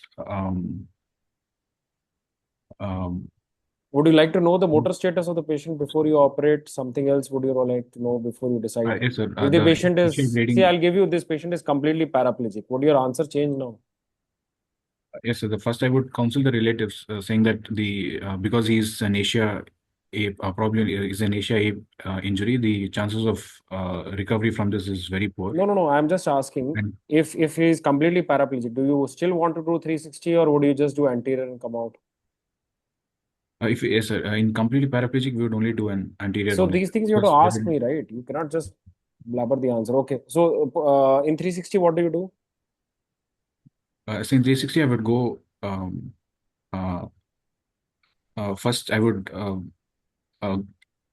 release the locked facets and go posterior release the facet, and I would like to do a decompression there and fuse C's or level above and below. You don't want to get an MRI done before doing this? I say that this patient has a large disc which is there and you've gone posteriorly and reduced it. Now the patient was walking, now has become completely paraplegic once you've reduced it. There are nuances to this answer. Yes, sir. I do an MRI first, sir. See, everything. See, Suraj, what you have been doing the whole Viva, you have been seeing the answer with your mobile on the right side. Don't do all that, man. This will easily get caught in your main exams, okay? I just didn't want to say anything, but it's fine. Okay. This is another case. Jamin, I think this is for you. This Actually, is a 56. we have to close the chat box for the students, Yeah. those who are I agree, sir. Yeah, I agree. chat Okay, box, Jamin, this is because for you. This is a Next time we'll do 56-year-old. this. 56-year-old male, old injury, patient is able to walk. Kyphosis is minimal in this case. What do you want to do for this case?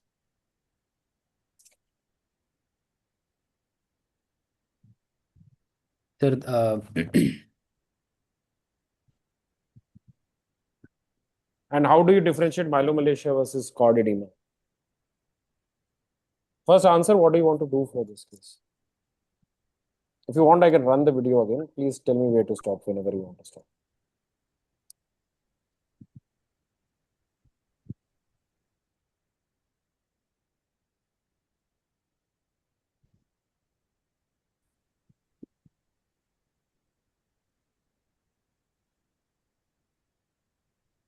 sorry, sir, not sure, sir.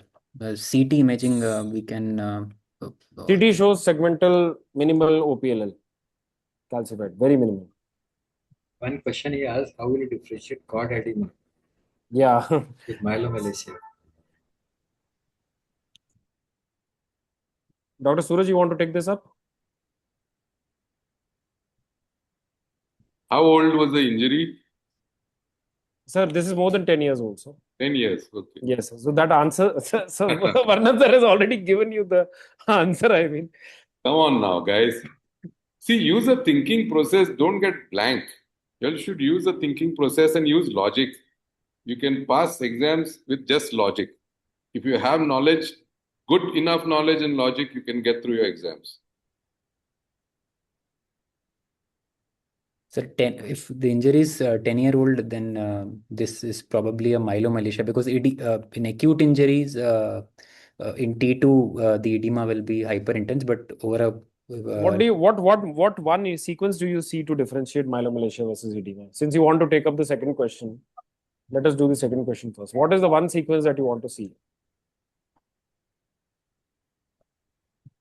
Well, this is like very basic, man. I was thinking whether to put this or not, but still. Suraj, you want to take this? Gemini must have told the answer by now. See, they've mentioned it also in the chat box by now.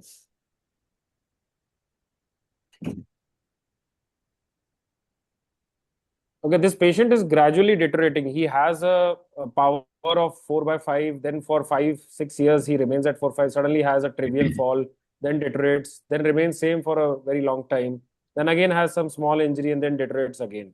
It's a very typical pattern of OPLL. What do you want to do for this case? See, I've given you the answer also. Kyphos is minimal. I mean, everything is kind of there in the question. Come on, it's very late. Just answer K-line. something. Would you take the K-line and then decide? I'm giving you a hint. What is the K-line? Anybody knows?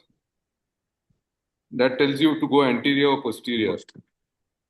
The K line is a line from the midpoint of the canal at C2, lower end of C2. Yeah. We drop it till the C7 level, sir, and then see the.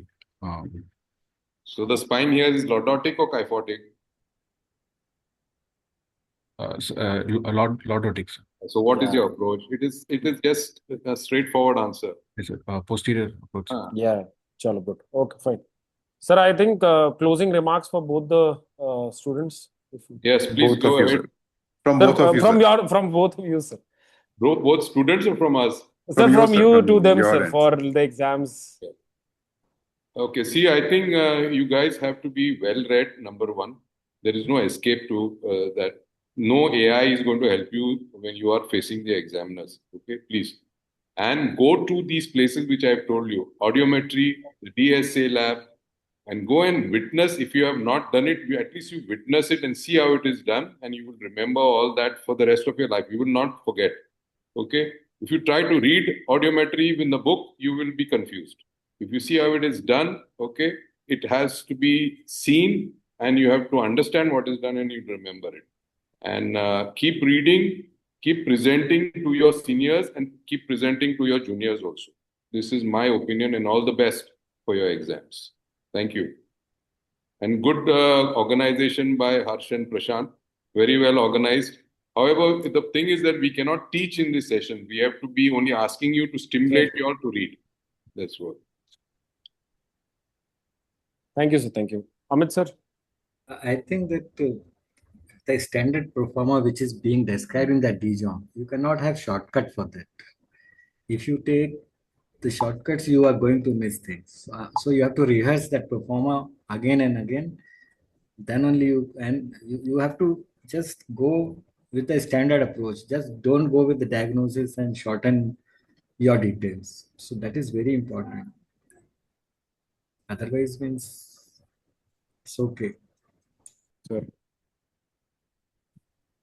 Thank you, sir. Thank you. Prashant, anything from your side? Thank you so much, sir. Thank you so much for giving us the time, both of you. Yeah. It was a good session. Thank you, sir. Navneet ji. Navneet ji, thank you so much. Thank you, Suraj and We'll Jimmy. close the session. Thank you, Harsh. Thank you. Thank you, Prashant. sir. Thank you. Thank you, sir. Thank you, sir.